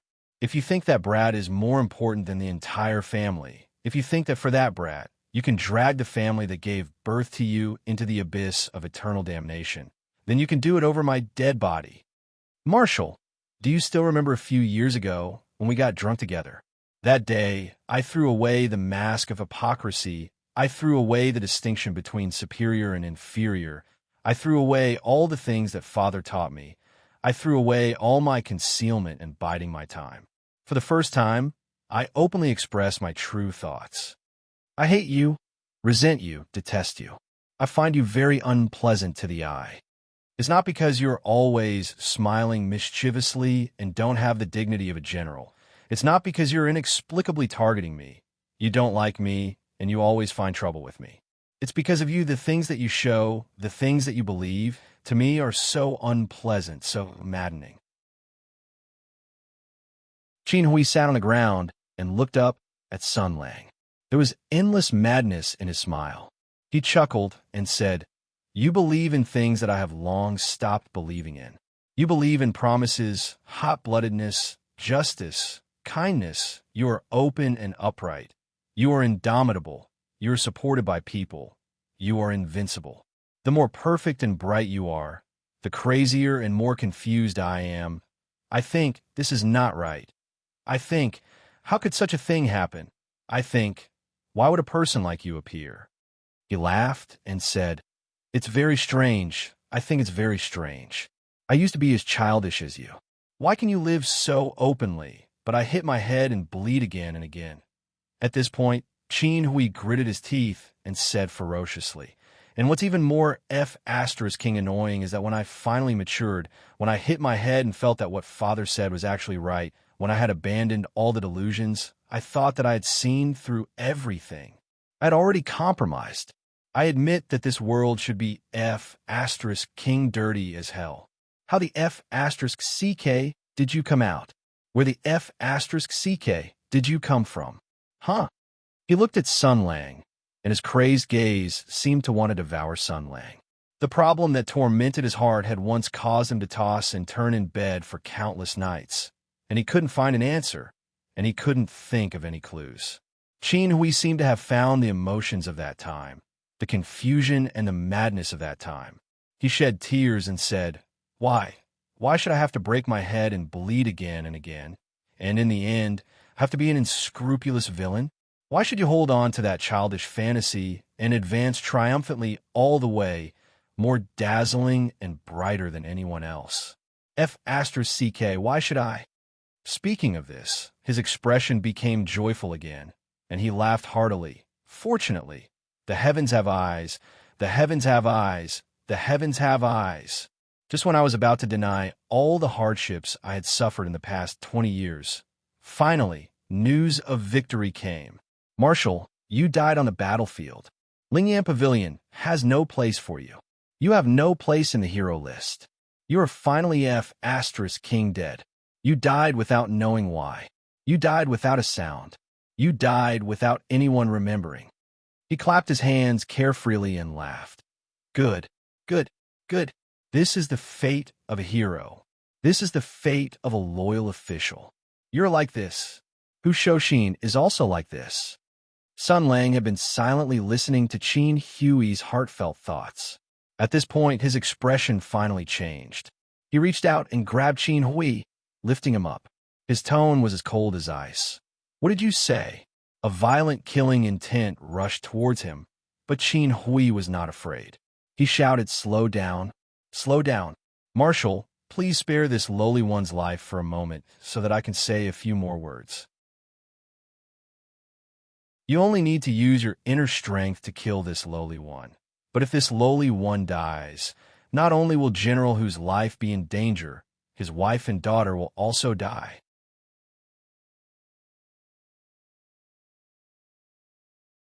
Chapter 395. In the Zhang Mansion, in front of the embroidery building, there was a silent confrontation. Zhang Yinluo felt that his body was trembling slightly. This was a difficult choice. His father was right in front of him, and his anger couldn't hide his worry. The girl could understand his father's painstaking efforts. He was just worried about his daughter's safety and didn't want to see her rushing into a hopeless situation.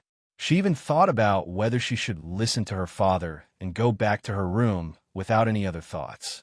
Anyway, Sun Lang also thought the same, because her father's attitude was so resolute. But she still thought of Sun Lang. She thought of him always smiling, but always feeling a trace of loneliness on his face. She thought of his occasional irrepressible anger and his occasional subconscious sigh. Tonight, the armored cavalry had entered the city. Their killing intent was awe-inspiring. Something must have happened. It was an unforeseen event that Sun Lang had not expected. This unforeseen event might have been premeditated because his father had let it slip. She didn't doubt that Sun Lang would be safe. But physical safety and mental safety were two different things. The situation was critical and the enemy was coming menacingly. With Sun Lang's temperament, he would definitely not retreat without a fight.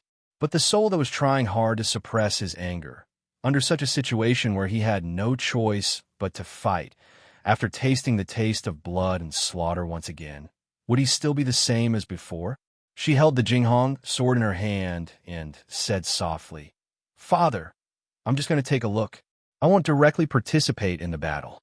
I'm just worried about him." Mr. Zhang shook his head decisively. "No." Zhang Yinluo said again, "I won't expose my identity. Don't even think about it." Mr. Zhang said angrily, "That boy is dead. Even if he is lucky and can hide for a while, can he hide for a lifetime? Even if he escapes today, will you still accompany him to wander the world? Zhang Yinluo said seriously. Father, you won't believe what I say now. Just think of it as us wandering the world. I'll take him to the north, to the raging flame divine power country. His words obviously made Mr. Zhang even more furious. He scolded, You're a loser. I shouldn't have let you make your own decision.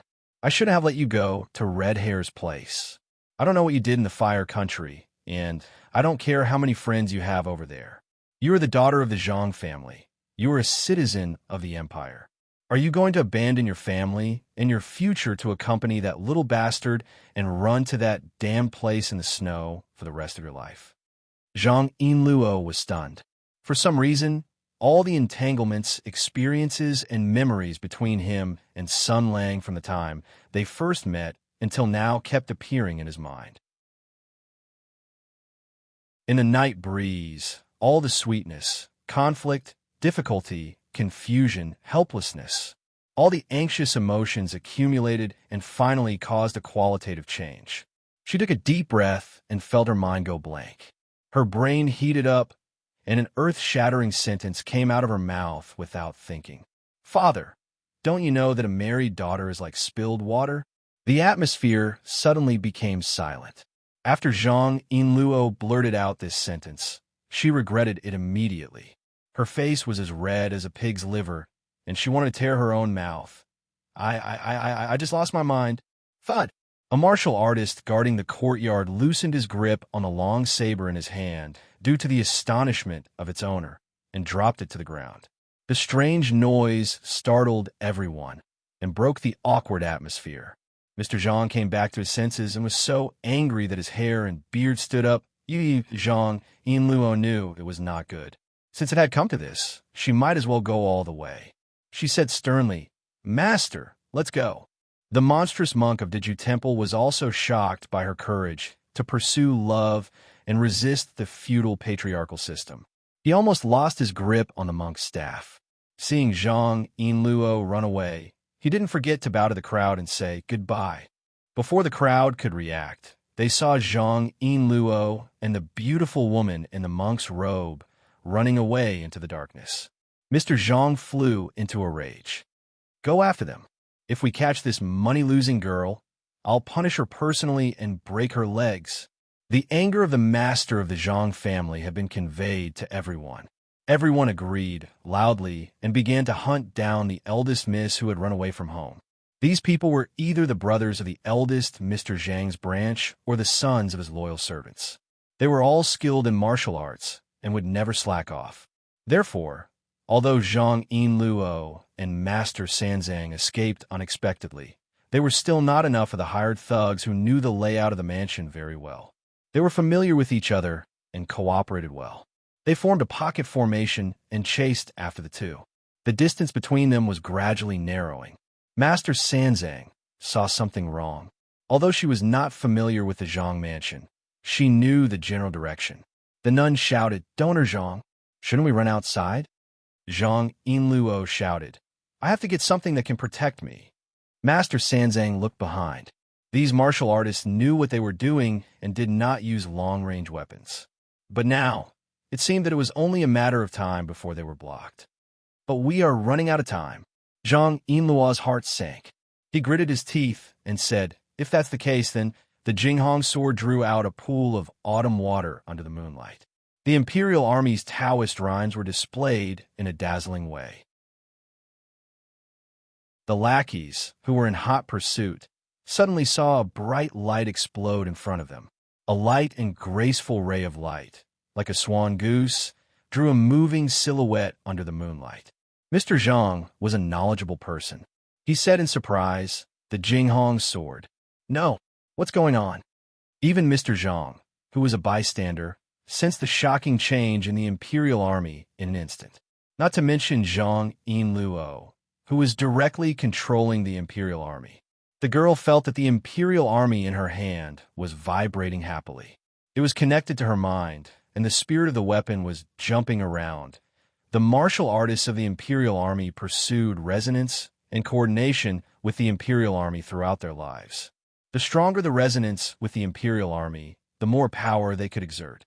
At this moment, Zhang Yinluo could clearly feel that the Jinghong sword in her hand was exerting the power of the imperial army with unprecedented coordination. She was stunned for a moment. She immediately remembered that Sun Lang had asked for her sword before. Sun Lang, is that you?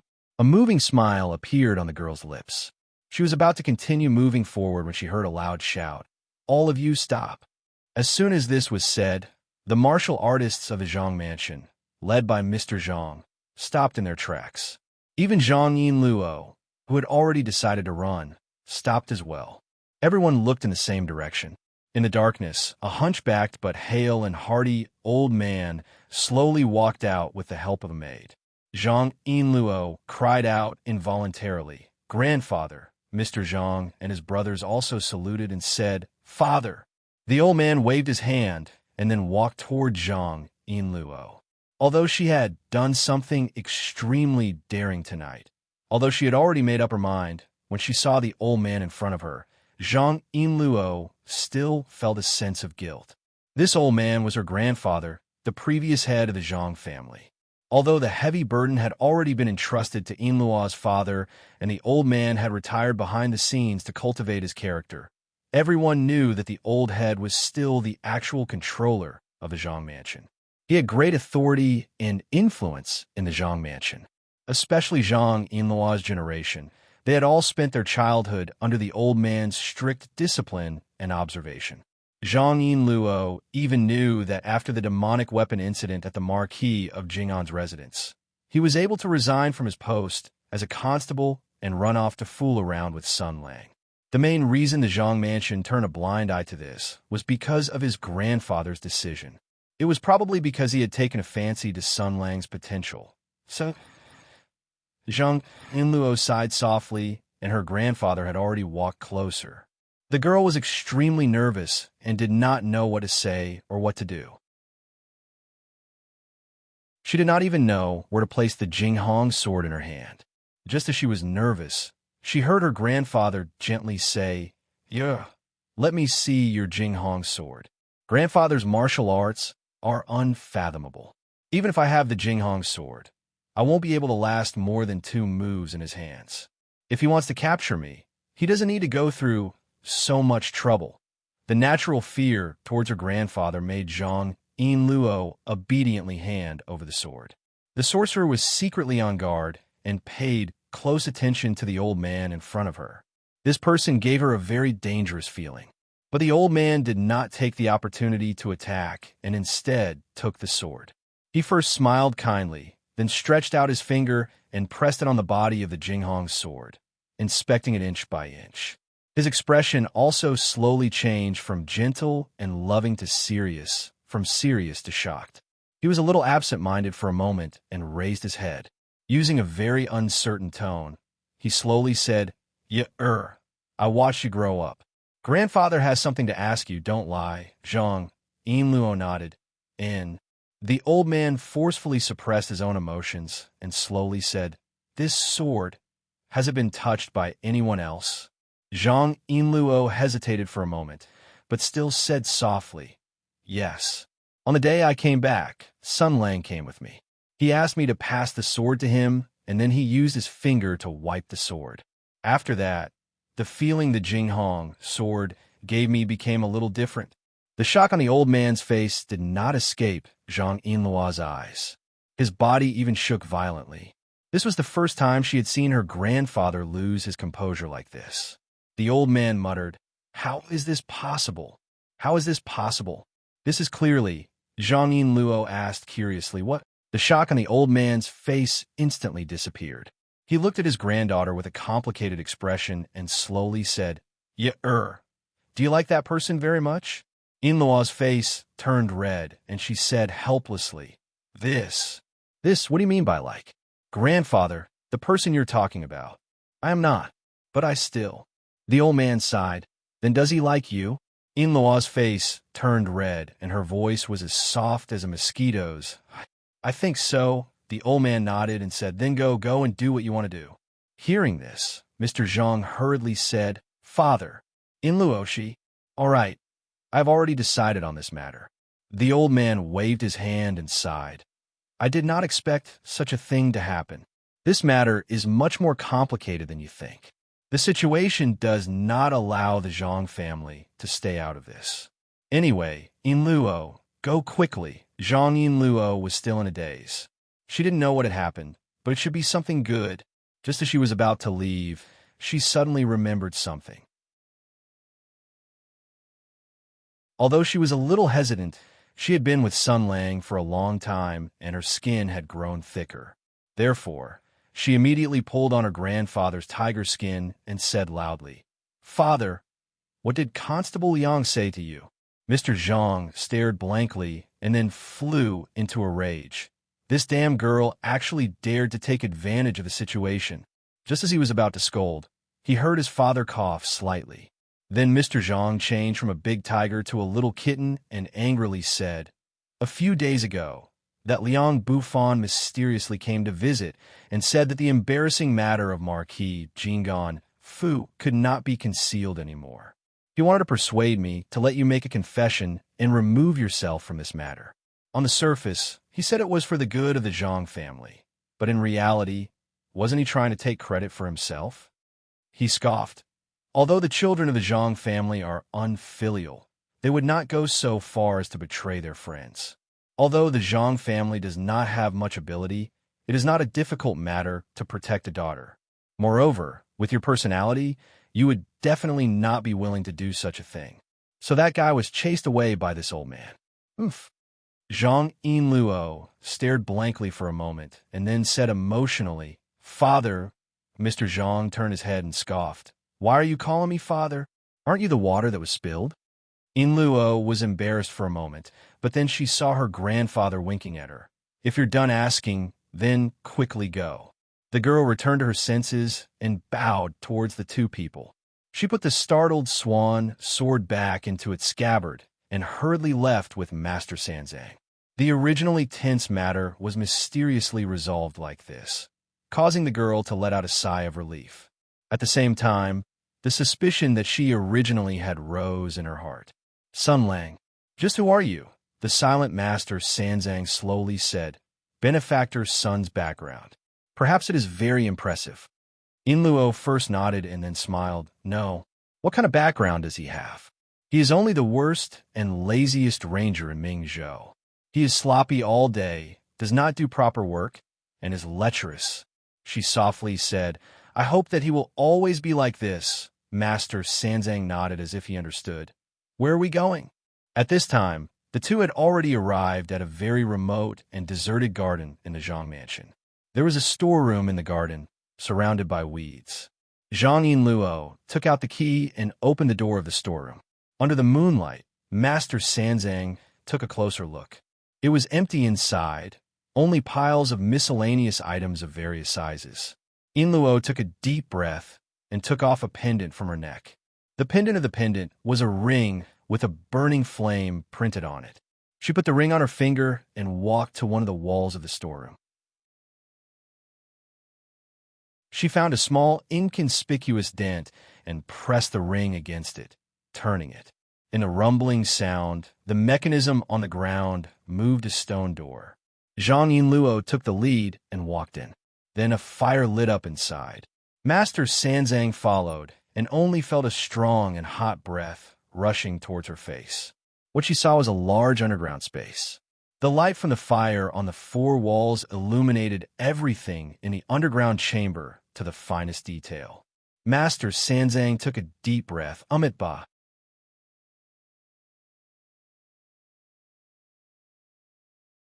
Chapter 396. What did you say? The calmness and banter from when they first met had already disappeared. Sun Lang used an extremely low and urgent tone to ask coldly, "What exactly is going on?" "What is going on? Isn't it obvious?" Qin Hui laughed loudly. "Our target is Hu Shouxin. The one who captured Zhao Fei Huang was just a small pawn like me. The real main dish is him, Hu Shouxin." Sun Lang's expression was extremely dark. "Ew, how dare you act against him?" Qin Hui grinned and let out a laugh filled with ridicule. "You didn't expect it, right? This kind of thing, even if it was you, you would never have expected it. Hu Shoshin didn't expect it, and you also didn't expect it. The target of this operation was not Marquis Jingon Fu, but Hu Shoshin. Empress was actually so daring, you didn't expect it, right? A violent, murderous aura attacked Qin Hui's heart. Sun Lang said sternly, "Where is old Hu?" Qin Hui laughed loudly. "Find him.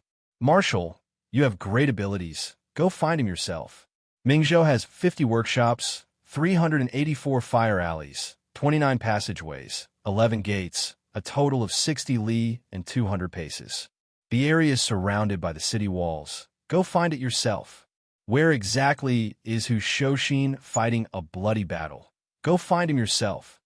Sun Lang's eyes were filled with a terrifying, murderous aura. He said in a low voice, "Qin Hui, I know what you want to say. It's nothing more than great torture, nothing more than pain and torture, nothing more than making me wish I was dead, nothing more than making me wish I was dead." Qin Hui laughed wildly. "This is very scary.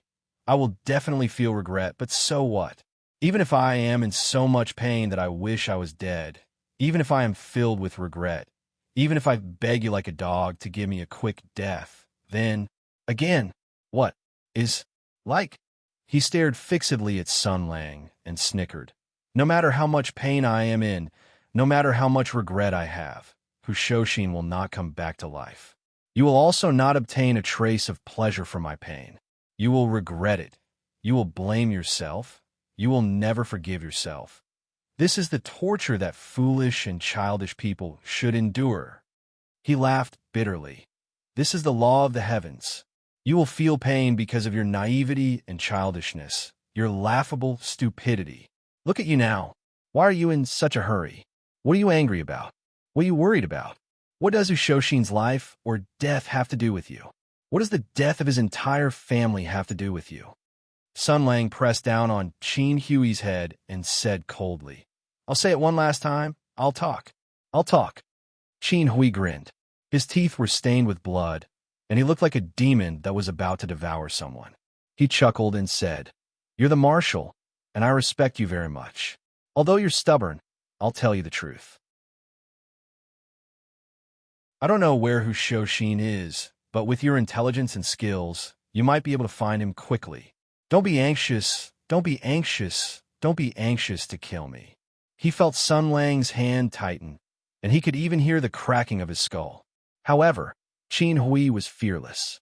He laughed and said, "Although I don't know where General Hu is, I know what happened to his wife and daughter. This guy seemed to have a premonition and hid his wife and daughter in advance.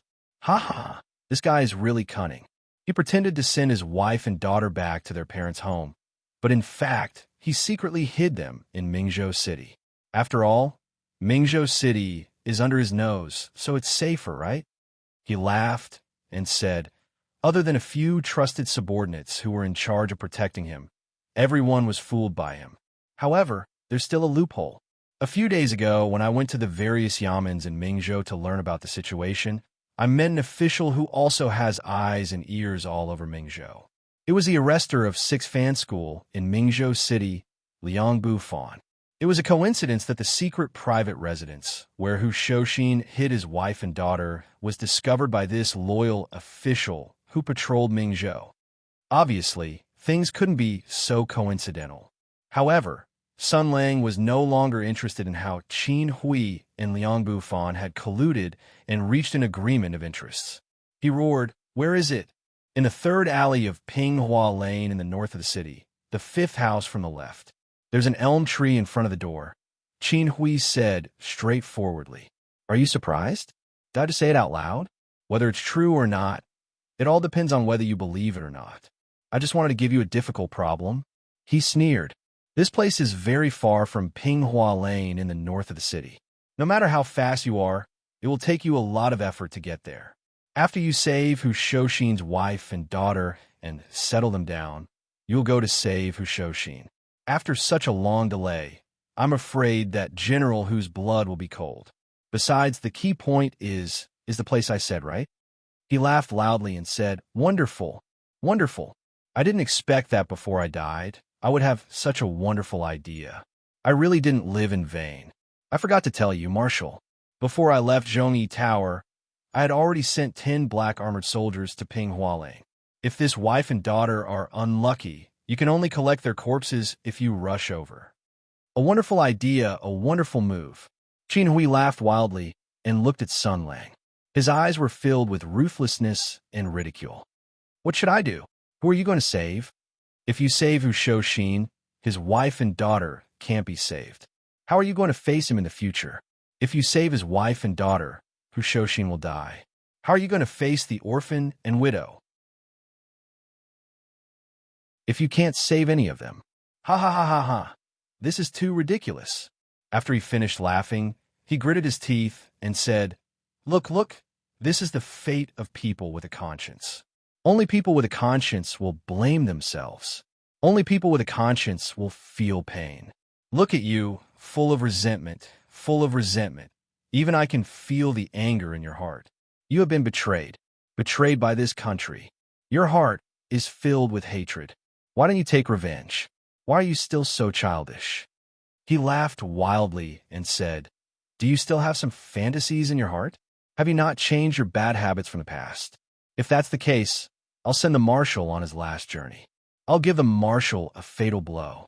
You can struggle and work hard with your fantasies, and then in vain sigh, blame yourself, and taste your own powerlessness. After roaring, he looked at Sun Lang and laughed. Do it. Sun Lang stared at him and slowly let go of his hand. Then, very suddenly, he laughed.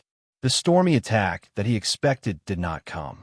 Qin Hui looked at the person in front of him in confusion. I won't kill you. Sun Lang pressed his chest and said solemnly, This is all your trap. If I kill you, it will only prove that you are right. It will only fulfill your wish. Qin Hui, I don't know how much pain you have suffered from the past to make you like this. Qin Hui frowned. Sun Lang's appearance made him feel a little strange. What are you talking about? Sun Lang looked at Qin Hui, and for some reason, his face shone with a kind of holy light. Then he said emotionally, But you used to almost believe. You believed that there was still justice in this world, that there was still justice, that there was still good, and that evil had its retribution. You believed that although this world was ugly, there was still hope, and that this cold world was not as heartless as we thought. As long as we understand each other and forgive each other, we can definitely start over. Qin Hui looked at Sun Lang with some uncertainty. Then his eyes were filled with the humanitarian light of love and justice. Sun Lang reached out and pressed on Qin Hui's shoulder. He said apologetically, I'm sorry. Is it because of my departure that you feel despair? I'm really sorry that I wasn't by your side when you needed me. But now that I'm back, brother, we can once again stand side by side and declare war on this filthy world. We can build a beautiful world of harmony and friendship. Qin Hui thought that there was something wrong with his ears. He didn't know what was wrong with Sun Lang, but before he could say anything, Sun Lang hugged him and patted his back. I'm back. I'm late, Qin Hui, but I won't leave again. There's nothing to be afraid of anymore. What I mean is hugging his former comrade and embracing the memories of the past. Sun Lang revealed a gentle smile.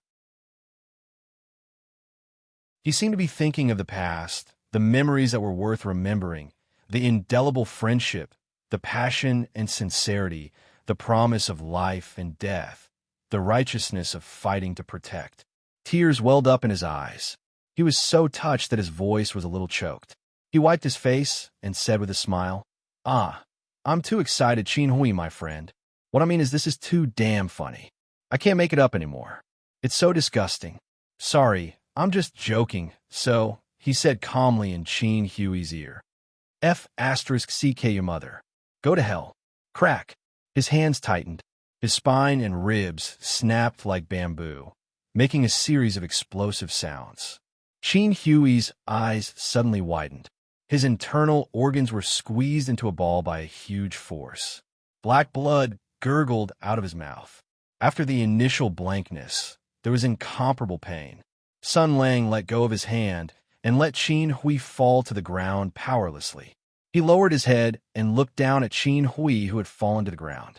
His face was expressionless as he said softly, The first one. Qin Hui collapsed to the ground powerlessly. He felt that his life was quickly leaving his body. He could no longer move. He glanced at the beautiful night sky and then at Sun Lang. The person under the moonlight stood there, emitting a blazing light like before. But this posture no longer made him feel disgusted, because this light was not the fake and disgusting light, but fire. The blazing flame burned with hatred, and hatred as fuel. It was burning violently and wantonly on this person's body, emitting a scorching and violent heat that could destroy everything. This was the natural ending. This was the way this world should be. This was the attitude this person should have. This was the truth he had summed up and interpreted at the cost of his life. Yes, without a doubt, only such a person could survive in this world.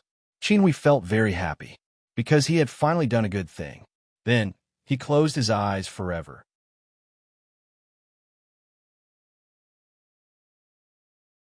Chapter 397. Sanzang's eyes widened at what she saw. She could not help but chant the name of Buddha. The lights on the walls lit up. They sensed the heat emitted from the human's body, so they lit up automatically. These lights that lit up automatically, whether it was the style or the technology contained in them, they did not look like something produced by the Hoda Empire. Sanzang's attention only stayed on these gadgets for a moment, then shifted to other places. She held her breath. This should be an armory. Probably. The reason why he said probably was because other than some cold weapons that were similar in style to the Empire, Sanzang did not recognize most of the rest of the weapons.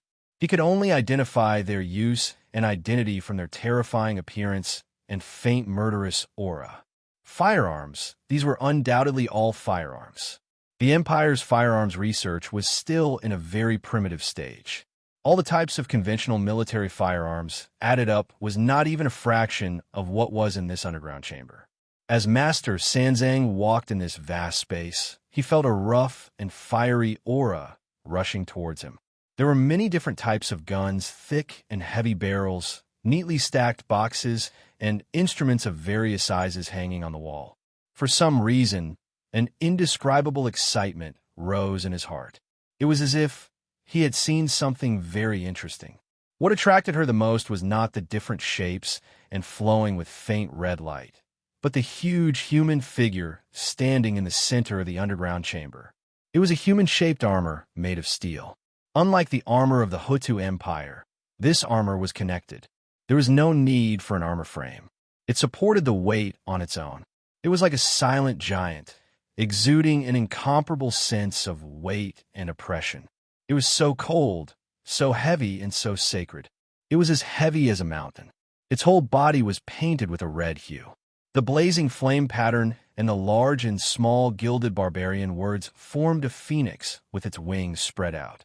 The phoenix's claws each held a fire sword and a codex. Dozens of gorgeous flame tails spread out beautifully from the bottom. It looked warm, heavy, and sacred. This was a natural war machine. It should be burning and blooming brilliantly on the battlefield. Sanzang was shocked. Ba, it belongs to the divine right nation of flames, an angel in the Flaming Angel Battle Order. The Flaming Angel Sun Power Armor, the most powerful conventional combat force in the Fire Nation. Zhang Yinluo tied up her hair and walked over. She said with a complicated tone, "Only the Flaming Sun Holy Knights of the Church are qualified to be granted this combat equipment, although Master Sanzang was a monk. But as one of the 5 strongest nations in the world, the Raging Flame Divine Power Nation, which was known for its firearms and cannons, she had also heard of it." Master Sanzang was surprised. "Then you, this." Zhang Yinluo reached out her hand and stroked the flame patterns on the Flaming Sun Power Armor. Her face showed a look of reminiscence. She said softly, "I used to study in the divine right nation of flames. Because of some things that happened, I made some contributions by accident. So I was granted this by the church. Even after I returned to the country, these things were sent over by the caravans connected to the north through the Zhang family. I thought I would never have a chance to use them, but I didn't expect," she smiled faintly. Then she came to the back of the power armor and pressed the ring against the back of the power armor. Then, she closed her eyes and whispered a few words in Slaro. It was the language of the Fire Nation. Then, a red light flashed from the helmet of the power armor. The power armor suddenly raised its head. Then, the entire armor began to tremble, making a rumbling sound. It was as if a steel giant had woken up from a deep sleep. Finally, the armor opened from the back. It was like a steel flower surrounded by flames, blooming. Zhang Yinluo smiled at Master Sanzang, then walked in. The armor closed, and with the sound of machinery, the huge armor moved its body, turning its wrists. The hydraulic system expanded, and the power core kept increasing its power. In the end, the steel giant clenched its fists, and the two fists collided. Zhang Yinluo's voice came from the armor, roaring in the same Slaller language. At this time, Sanzang felt like he had just seen Brother Zhuzi transform into Sam. Although there was a sense of inexplicable coolness and faint envy, when he heard Zhang Yinluo shout a few words in Maoshan, he was still a little scared. Could Benefactor Zhang have been possessed by the soul of the dead on the armor? She said carefully, "Benefactor Zhang?" The visor of the helmet slid down and opened, revealing Zhang Yinluo's face. "What's wrong?" Sanzang breathed a sigh of relief. "What did you just say?" Yinluo was stunned for a moment. Then, she smiled embarrassedly. "It's the language of the Live Fire Nation. It's some kind of pre-war ritual. It means for Kalashnikov. This is the battle cry of the Knights of the Flame Order. This Kalashnikov is a saint of the Flame Order and the protector of the Knights. Everyone believes that with Kalashnikov's protection, the weapons in their hands will never explode. So, it's a god of another race." Sanzang quickly lost interest. Zhang Yinluo also stopped talking. She kept walking in the underground room, familiarizing herself with the power armor and awakening the potential of the armor. Then, she began to choose weapons and check the ammunition. After equipping the combat modules on her body with 4 long and short firearms, she carried a flame-propelled flowing fire battle axe on her back and casually picked up a 6-barreled thermite heavy machine gun. After seeing this, Sanzang had the urge to chant the name of Buddha again. "Benefactor Zhang, should we go find the main force of the Black Armored Army for a decisive battle?" Zhang Yinluo shook her head. "No, let's go find Liang Bufan first." The matter of the imperial envoy Qin Hui, Sun Lang had originally arranged everything neatly. Something unexpected must have happened today. This change should be related to Liang Bufan. After all, he dared to come to the Zhang Manor and ask Father to force me to give evidence. Someone must have made a wish for him to be promoted to an official. As for who it is, we don't know. To be able to make the scheming and cautious Liang Bufan take the initiative to do something like this, it means that Qin Hui not only gave him generous conditions, but also revealed something that made Liang Bufan believe that the possibility of success was very high. In other words, Qin Hui has a trump card that we don't know about, and Liang Bufan knows about it. Or even some kind of key. I have to go take a look first. Anyway, it's on the way from the Zhang Manor to the marquee of Jing'an's Manor, Liang Bufan's home. Sanzang glanced at the fully armed Zhang Yinluo and began to ponder why Benefactor Sun asked her to protect Zhang Yinluo. But since things had come to this, she asked blankly, "Let's go." Zhang Yinluo shook his head. "No. Although the Yang Yin mecha has jet propellers, they're used to assist in battle and not for long-term attacks. Although the speed of the mecha is much faster than a normal person, for martial artists, it is still not fast. Liang Bufan's home is not close to here. We need a means of transportation." Sanzang blinked. "Let's go find a carriage." "No need." Zhang Yinluo suddenly revealed a strange smile. "Master, do you know how to ride a horse?" Sanzang heard this and instinctively licked the corner of her mouth. "A little." Zhang Yinluo turned her head and looked at the other end of the underground room, at the thing covered by a white canvas. "Then it's fine." Soon, in the sky above the Zhang mansion, there was a roaring sound. Mr. Zhang accompanied his father on a tall building. Under the moonlight, he could vaguely see Sanzang riding on a thing that looked like an iron horse, dragging a huge metal mecha behind it. He complained, "Back then, When Ian Luo's group of Maoist friends sent those Maoist toys over, I knew that this day would come sooner or later. What exactly did that damned girl do in the Fire Nation? Ian Luo was still in the Yang Yin mecha. Pulleys popped out from the legs of the mecha, and it was pulled forward by the iron horse. She controlled the body's balance and used the propellers to control the direction of the mecha. She instructed loudly, "Don't go too fast. Master, this is your first time riding this thing. It's better to be steady." As soon as she finished speaking, she heard a low roar. The metal chariot suddenly accelerated, and the roar of the engine became louder and louder. She was shocked and shouted, "Master, what's wrong?" "I'm fine." Sanzang's voice was much louder than usual, and it was even faintly filled with joy. She shouted against the wind, "I've never felt so good. This thing is great. Great. You only need to drink oil, and you won't feel tired, and you don't need to cherish the horses." "I'm about good." Zhang Yinluo was stunned for a moment. Normally, with her personality, she would definitely feel that something was wrong with Sanzang and ask him to stop and check the situation. But now, perhaps it was because she hadn't worn the mecha for a long time, and it reminded her of the hot-bloodedness of the past. Or perhaps the mecha produced by the Russians had some natural Russian side effects. She laughed loudly and said, "Then let's go faster, Kuma." "Okay." Sanzang seemed to have let go of himself in this kind of speed. He said loudly, "Miss Zhang, did you say something strange just now?" In the divine power of flames, all the red hairs talk like this, Kuma. Amidst the wild laughter, in the night of Mingzhou City, two crazy women, one driving a dangerous vehicle and the other an extremely dangerous vehicle, rushed to the home of the poor chief constable of the 6th Fan School, Liang Bufan. That night, Liang Bufan sat at home, drinking to drown his sorrows. Tonight, the Iron Cavalry of Mingzhou entered the city. With a status, he had heard the commotion and received the news. But before he could go out to the yamen, he was stopped by the black armored troops guarding the door, who told him to pretend that nothing had happened tonight. His heart pounded, and he knew that the opportunity had come. Lord Qin didn't lie to him. He couldn't help but think of the day before yesterday, when the imperial envoy, Qin Hui, visited the 6th Fan School and had a brief contact with him. In that short time, Constable Liang confirmed one thing.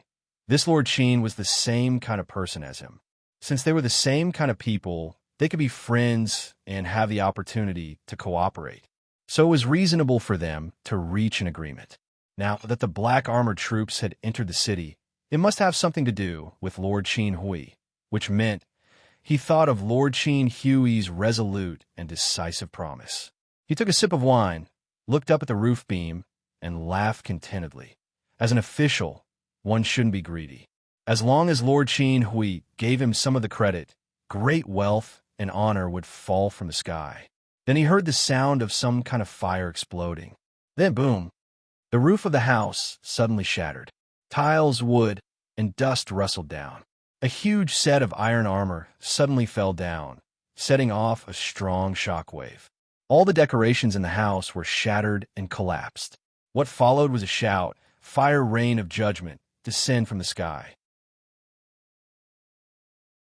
Holy Night of the Sun is here. After all, Liang Bufan was the chief of detectives of the sect of 6 Fans in the capital of Mingzhou. Although he had been in a high position for many years, and his body had been hollowed out by wine and women, his foundation was still there. Therefore, even though he was dazed by the shock just now, he still maintained his ability to move and staggered back. He suddenly heard this sentence. Although the voice was slightly distorted because of the mask, he still recognized who it was. He said angrily, "Zhang Yinluo, how dare you? I'm not Zhang Yinluo Kuma. Who the hell is Kuma?" Just as this thought flashed through Liang Bufan's mind, he saw the steel giant on the opposite side suddenly rushing forward, opening its steel hand and grabbing at him. Liang Bufan was still dizzy at this time. Although he raised his hand to block the attack, the jet propulsion of the solar power armor and the huge force of the hydraulic power boxing glove was not something he could withstand in his current state. He was directly grabbed by the neck and lifted up, slamming all the way into the pillar of the hall. His back hit the pillar hard. Liang Bufan tasted something sweet in his mouth and almost spat out blood. But before he could recover, Zhang Yinluo pressed Liang Bufan down with his left hand and picked up the roaring flame battle axe on his back with his right hand. He pressed the throttle on the battle axe, and the blade of the axe was burning with a layer of flame. With the huge strength of the power armor, he swung it and directly cut the thick pillar in half. There was a roar in Liang Bufan's ears. He only felt that the sky was falling and the earth was cracking. One of the pillars in the hall was suddenly broken, and the roof had just been lifted, causing half of the hall to collapse. In the chaotic night, a lunatic fell from the sky, a big axe above his head, a collapsed hall, falling tiles and wooden beams, and the steel giant in front of him. That evil helmet flashed with a terrifying red light. Within a short period of time, Liang Bufan's state of mind went through a series of ups and downs. When he was suddenly ambushed, he was dumbfounded. When he realized that it was Zhang Yinluo, he was enraged. From the looks of it, Zhang Yinluo was either crazy or possessed by a crazy ghost. Therefore, Liang Bufan's mental defenses were quickly destroyed by his anger. The red light in the eyes of the steel giant in front of him was terrifying, and the deadly axe was above his head. He shouted, "You, what do you want to do? I'm an official of the Imperial Court. Stop it. If you kill me, the Imperial Court won't let you go." Zhang Yinluo looked at Liang Bufan, who was trembling and almost crying. Thinking of this man's sanctimonious and hypocritical face, for some reason, a very strange feeling rose in his heart. No wonder Sun Lang liked to do this kind of thing. Now it seems a little interesting. No matter what, this show had to continue. Liang Bufan was scheming and eloquent. If he came to reason with him and asked questions, there probably wouldn't be any results. Tonight's matter was urgent, so he had to do this. She asked in the most vicious tone, "What did you and Qin Hui collude with each other? Speak." The vicious tone was distorted by the mask of the power armor, making it even more ferocious and terrifying. There was originally such a voice changer in order to increase the deterrence of the battlefield. Liang Bufan, who was scared out of his wits, was shocked when he heard this. "What did you say?" Zhang Yinluo didn't say anything and threw Liang Bufan into the yard. The chief constable fell to the ground. Before he could struggle to get up, he heard a series of explosions. The stone slabs around him kept exploding, and the splashing gravel hit his face, bringing him bursts of pain. At the same time, there was a pungent smell of gunpowder. It was simply the breath of hell. He saw the terrifying steel giant holding a huge gun and continuously firing at him. While shooting, he roared, "If you don't want to be a pile of minced meat, think clearly before you speak, you disgusting maggot. Do you want to spend the rest of your life in the Inquisition, Kuma?" Crazy. Zhang Yinluo was really crazy. In view of Zhang Yinluo's extremely strange mental state, Liang Bufan had a more intuitive understanding of the danger of his life. He collapsed and shouted, I'll speak. I'll speak. I didn't do anything. Qin Hui only asked me about the place where Hu Shouxin's wife and daughter lived." As soon as he finished speaking, a gust of wind blew in his face. Zhang Yinluo lifted him up and said in shock and anger, "What did you say?" Liang Bufan shouted weakly, "That's the only thing. There's nothing else. That's enough." Zhang Yinluo roared. She was silent for a moment and said slowly, "Address." Since he'd already said that, the address didn't matter anymore. Liang Bufan also confessed honestly. After he finished speaking, he said in a panic, "Don't kill me.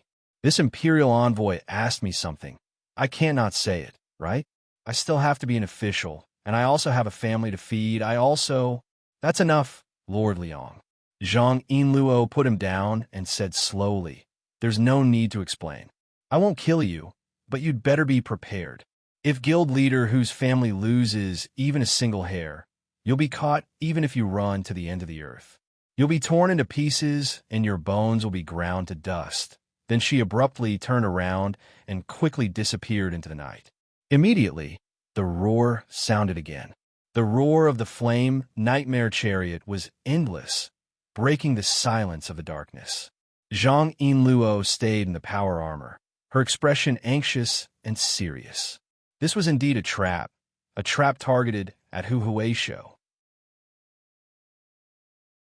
When Sun Lang found out about this, when he found out that Hu Huaishou and Mrs. Hu were in danger, thinking of this, Zhang Yinluo was extremely anxious.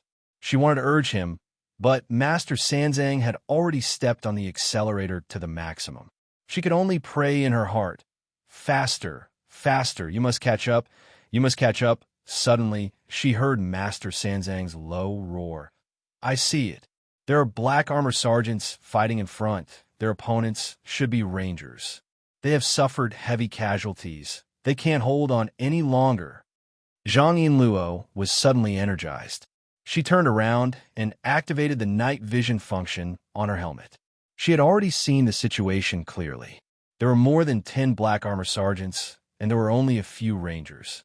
Moreover, they were at a disadvantage in terms of equipment, martial arts, and numbers. They could only rely on their willpower and bravery to fight to the death.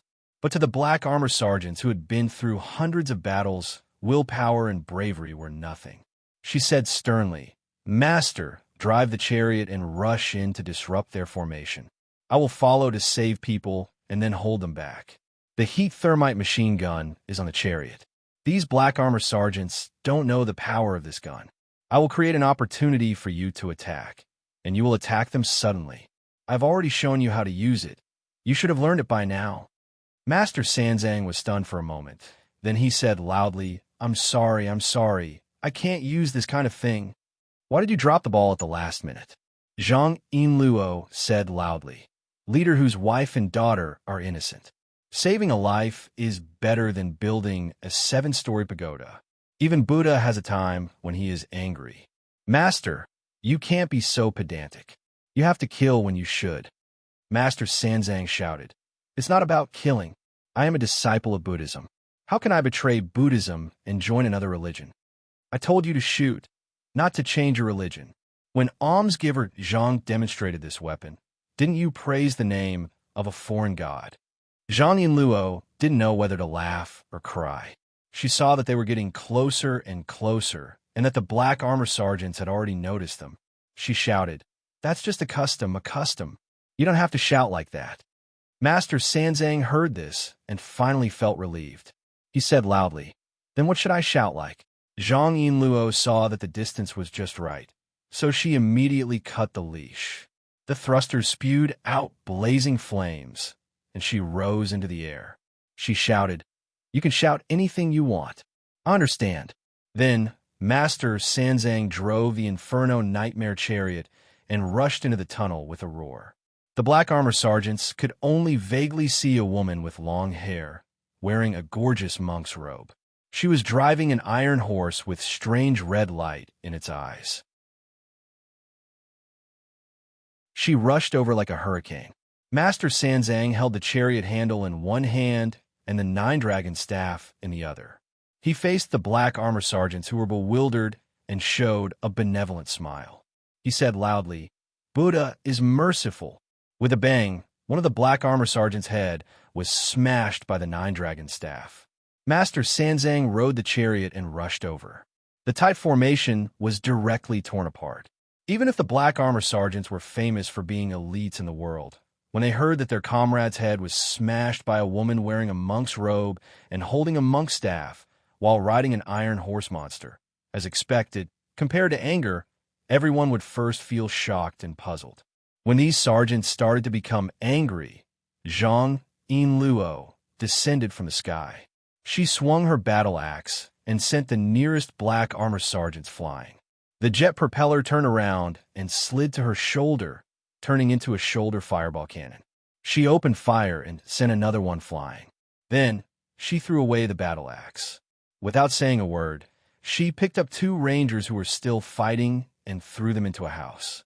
She did the same thing and threw 2 more people. When the black armor sergeants reacted, she laughed and opened her arms.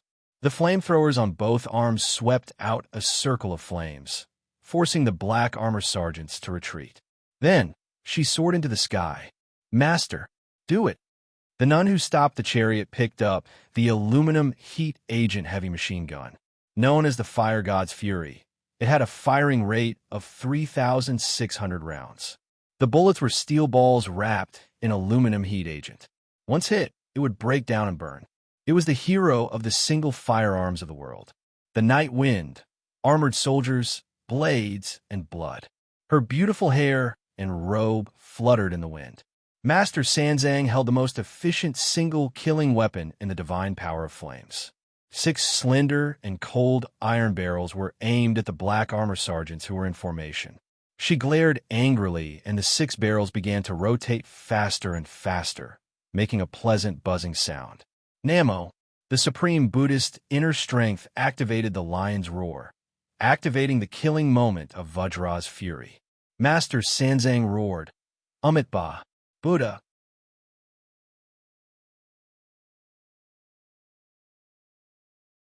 Chapter 398. Namo Buddha of pure truth, Namo Buddha of light, Namo Buddha of wisdom. Zhang Yinluo carefully extended his hand and pointed at Master Sanzang, whispering, Master, I've used up all my bullets. It was only then that Master Sanzang came back to himself. He first looked at Zhang Yinluo in front of him, then at the thermite heavy machine gun in his hand whose barrel had turned red, and then at the burning fireworks in the alley and the corpses whose shapes could not be distinguished. After a moment of silence, he suddenly blinked and exclaimed, Wah! Zhang Yinluo was shocked. She pushed the visor away, revealing a slightly tired face. There were several deep slash marks on the glamorous sun-fire mechanical armor, and a rather deep palm print on the heavy shoulder armor. Master Sanzang was the most outstanding disciple of the younger generation of the Daju Temple, and the Sunfire mechanical armor was the strongest conventional combat force of the Order of Flames. Even though it was an unexpected ambush, and even though they had covered the narrow alley with powerful firepower, the enemy's desperate fight still caused some trouble for Zhang Yinluo. The thermite heavy machine gun unleashed an overwhelming metal storm at the speed of a storm. Every steel ball was wrapped in thermite, and when they hit the target, they would immediately disperse into a thin layer of metal mist. Then, the flames that tore everything apart instantly turned the alley into a raging sea of fire. Zhang Yinluo, who was flying in the sky, poured down the powerful firepower such as mini rocket-propelled grenades, incendiary grenades, and explosive shotguns. However, despite the tactical disadvantage and complete disadvantage, the black armored troops still demonstrated the courage and bravery of the Imperium's elites. The squad was using the corpses of their comrades and the armor on their bodies as cover, holding their breath and enduring the pain of the fire burning their skin. With the fire that covered the alley as cover, they suddenly leaped out of the sea of fire and charged at Zhang Yinluo, who was flying in the sky with the help of the ejector. They grabbed one of the legs of the Sunfire mechanical armor with both hands and directly pulled Zhang Yinluo down from the sky. Sorcerer Sanzang immediately stopped shooting, and Zhang Yinluo was facing the final attack of the 3 surviving black armor troops. Although they were severely injured and their condition was greatly reduced, they still left deep marks on the Sunfire mechanical armor before they died. She moved her left arm and felt a slight pain in her shoulder. She turned to look at the palm print on her shoulder armor with a complicated expression. Just like a fully armored soldier who was invulnerable to swords and spears, if hit by a blunt weapon, he would still be severely injured, if not killed. Even if the soldiers of the Order in the mechanical armor had sharp firearms and strong defense, they would still be at a disadvantage when the Imperium's martial artists closed in on them. Hydraulic-powered fists, microwave oscillators, flamethrowers, propulsion packs, all kinds of thermal melee weapons. These weapons and equipment greatly increased the Holy Knights' melee combat ability and even gave them a stronger assault ability and survival ability on the battlefield. However, no matter how strong their armor was, no matter how powerful the weapons in their hands were, they were just external objects. Even if the mechanical armor gave the Holy Knights physical strength that was not inferior to martial artists, compared to the dragons among men who had transcended the limits of mortals by refining their bodies and refining their spirit. The Holy Knight's understanding and control of strength was too weak. Even with strong armor, a martial artist who had mastered internal force could still injure them through the thick mechanical armor. Fortunately, Zhang Yinluo was a disciple of the Spirit Vulture Palace and had mastered internal force. Otherwise, if it had been another Holy Knight who took that hit on the shoulder, he would not have been able to lift his arm. Her martial arts cultivation made up for the weakness of the Holy Knights, and she made the Sunfire mechanical armor unleash unimaginable power, and then she won. But the girl did not feel much joy from defeating the enemy. She rode the Livefire Nation's mechanical armor and defeated the Imperium's martial artists. For a moment, her heart was filled with complicated thoughts, and she did not know if she should feel uneasy or happy. She had traveled the Livefire Nation for many years and knew very well how powerful the Sunfire mechanical armor was. She also knew how terrifying the weapons of the Livefire Nation were. Under such extreme circumstances, the soldiers of the Imperium could still fight with no regard for their own lives and maintain the dignity of the most powerful nation in the world. Although they were enemies, and although they had to kill each other, as a citizen of the Imperium, she should feel happy. But she still felt a little uneasy because this was the first time she fought the elite forces of the Imperium with the equipment of a Holy Knight. The overwhelming advantage of long-range firepower and the passivity of the Imperium's army were deeply imprinted in her mind. This was just a normal street fight, and in the Imperium, there were probably not many people who understood better than her the multiplier effect when a large number of heavy and light firearms were used together. But she still shook her head gently. The most important thing now was not this. She looked at Sanzang, who was still daydreaming, and patted her on the shoulder. Like a veteran, she spoke with the tone of a veteran who had seen many battles. If you want to vomit, just vomit. You will feel better after vomiting. Sanzang was still holding the Vulcan cannon. She showed a complicated expression when she heard Zhang Ruochen. She felt a little strange. Wait, shouldn't this be this humble nun saying this to Mr. Zhang? She shook her head. Ba, this humble nun is fine. Zhang Yinluo carefully observed Sanzang. She could not help but feel a little surprised because she found that Sanzang did not feel uncomfortable at all. She was a monk, and not only did she smash the brains of a black armor sergeant who she had never met before with her staff, she also used the Vulcan cannon to turn at least 5 living people into a pile of barbecued meat. And yet she did not feel any guilt or discomfort. She was a little surprised. Master, you? Sanzang raised her head. Her eyes were clear and calm. Mister, what's the matter? No, nothing. Zhang Yinluo shook her head. She might have seen wrongly just now. She seemed to have seen a flash of ferocious bloody light in the nun's eyes. It was like a wild beast that lived in the wilderness. She turned to look at the other end of the tunnel. Mrs. Hu should be fine. They stepped on the ground that was ravaged by flames. The smoke had not dispersed, and the air was filled with an indescribable smell. The scene just now could be described as earth-shattering. Fortunately, the people who lived here were basically rich people. The outer walls were all made of brick and stone. The two of them deliberately held back, otherwise there would have been a big fire just now. The houses on both sides were silent. Many people were hiding and trembling. Zhang Yinluo came to the door of the Hu family's secret house and said loudly, Is Mrs. Hu here? I'm Zhang Yinluo. The door was opened. The ranger who was thrown into the wall by Zhang Yinluo barely escaped with his life. A less injured ranger opened the door. He bowed to Zhang Yinluo gratefully. Heroine Zhang, Mrs. Hu is inside. Thank you for saving us this time. Otherwise, it would be fine if we died, but Mrs. Hu and Miss Hu, Zhang Yinluo exited the Mecca and entered the door under the guidance of the ranger. Under the candlelight, Mrs. Hu was lying on the bed. She hugged the little girl and was comforting her softly. Her face was calm, and her eyes were loving. She was providing protection and support for her daughter. However, Zhang Yinluo could see that the woman was hiding her sadness and worry. She took a step forward and said softly, Mrs. Hu, it's fine now. Ms. Zhang, the lives of us and our brothers outside today are all thanks to you. Mrs. Hu was pregnant. Counting the days, it It was almost time for her to give birth. Pregnant women who were about to give birth needed companionship and care the most. However, at such a critical moment, she still bravely supported everything.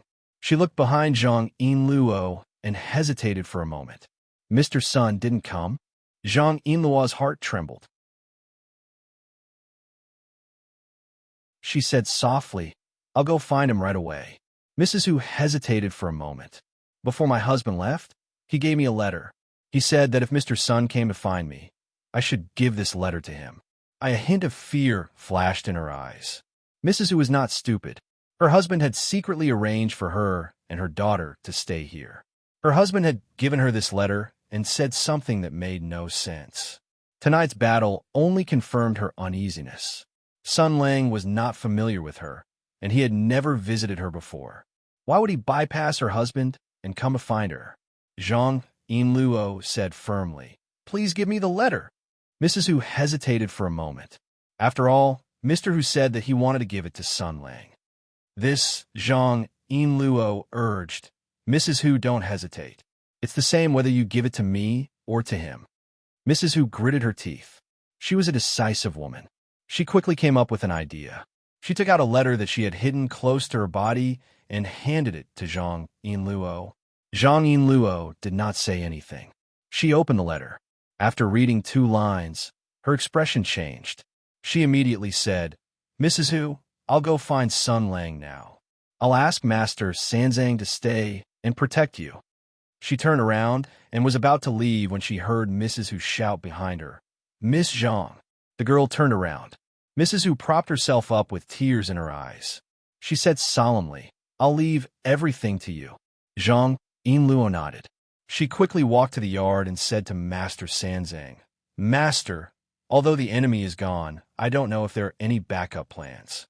Please stay here and protect Mrs. Hu and her daughter. I know that Master is a monk and should not be involved in the mortal world. But saving a life is better than building a 7-floor pagoda. Mrs. Hu, her daughter, and her unborn child, I'll leave them to you." She thought for a moment and said, "I'll leave most of the firearms to you." Master Sanzang's eyes lit up. She held the 9-dragon staff in her left hand and the thermite heavy machine gun in her right hand. She wore a gorgeous kasaya, and her long hair danced in the night wind. With a smile on her face, she chanted, "I'll do my best." Although she did not know why, she felt that this scene was very convincing. Zhang Yinluo said again, "I'm going to find Sun Lang. The power armor is too slow, so I'll have to ride the flame nightmare chariot."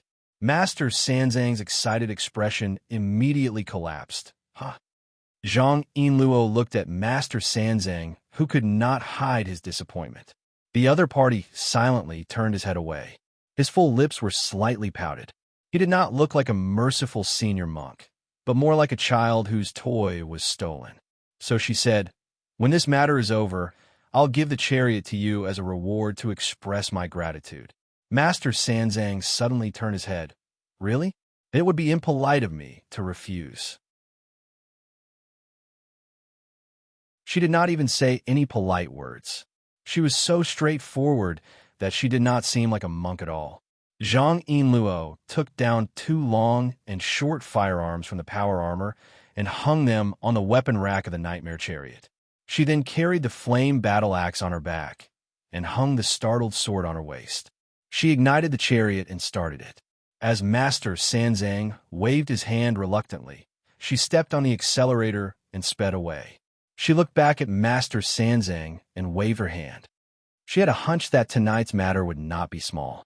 This Master Sanzang usually looked very free, but his martial arts were strong.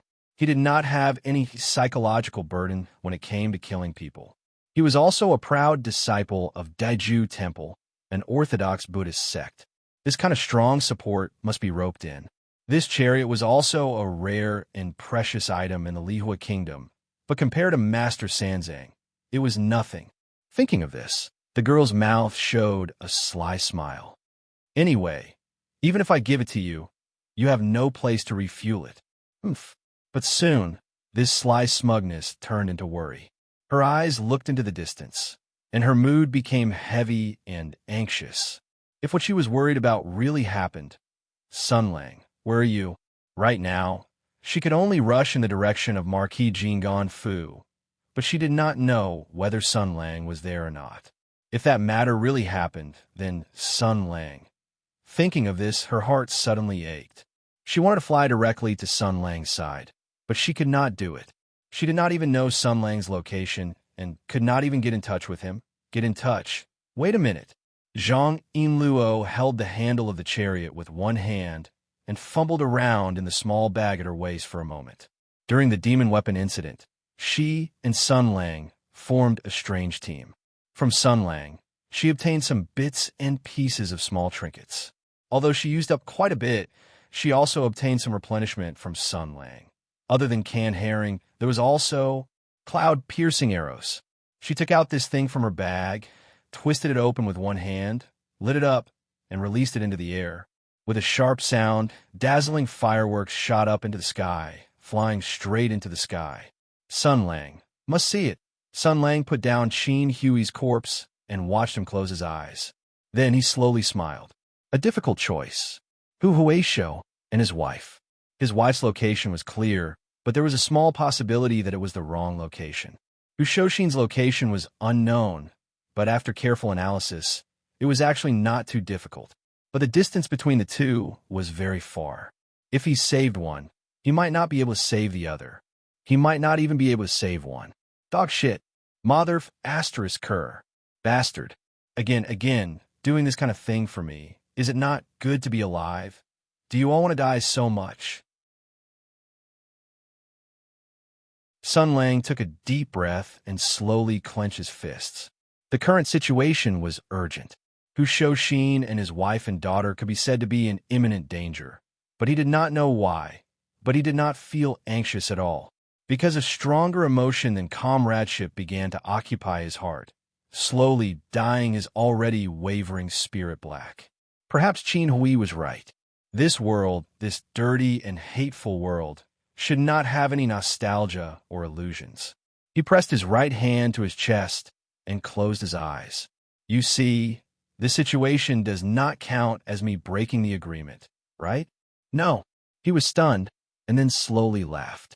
Then his laughter became louder and louder, so much so that he covered his face and laughed out of breath. Oath, agreement, are just excuses to bind myself. If I don't have any illusions, why should I be bound? Why should I be at the mercy of a dead person? You're right. Qin Hui is right. I'm too naive. I'm too weak. The so-called oath is just an excuse to convince myself. That's all. That's all. No one can stop me. No one can stop me. The sound of horse hooves sounded from the other side. 7 or 8 black armor sergeants had completed their task. They saw the communication signal sent out earlier, so they rushed over. Then they saw corpses everywhere. The leader raised his spear and pointed it at Sun Lang, shouting angrily, "Who are you?" "I'm not human," Sun Lang said calmly without turning his head. "I'm the extraterrestrial sky demon. Where did this lunatic come from?" The officer did not say anything and was about to call his comrades to run over. He raised his spear, but suddenly realized that his arm and spear had disappeared into thin air. What is going on? He did not feel pain, but shock. Even the way he died is so similar. He heard someone whisper in his ear, then. The officer was horrified to find that the wound on his right arm was covered with a layer of black mist. In an instant, the darkness seemed to have opened a hole, as if a giant beast lurking in the darkness had opened its bloody mouth at him. He seemed to have seen the most terrifying thing in the world. With a scream, half of his body disappeared into thin air. Then, half of his body disappeared into thin air. Then, half of his body, and even his entire person. This sudden change caused the other black armored troops to turn pale with fright. They looked at Sun Lang, or more accurately, at his hand. There was a clearly visible black substance floating in his hand. The man also looked at the black substance with interest, as if it was the first time he had made such a thing. Then he said slowly in a cheerful tone, "It's not that difficult." Someone cried out, "He's the extraterrestrial." The light in the sky demon's hand turned yellow. Then, the smooth bluestone floor cracked, and the earth rumbled. The flat terrain became disorderly and abrupt. Soil and stone pillars rose up like the mouth of a giant, suddenly biting down. Then, life began to fall. You're tuning into the Warrior Lore YouTube channel. Don't forget to subscribe and join us on this journey to catch the most captivating stories.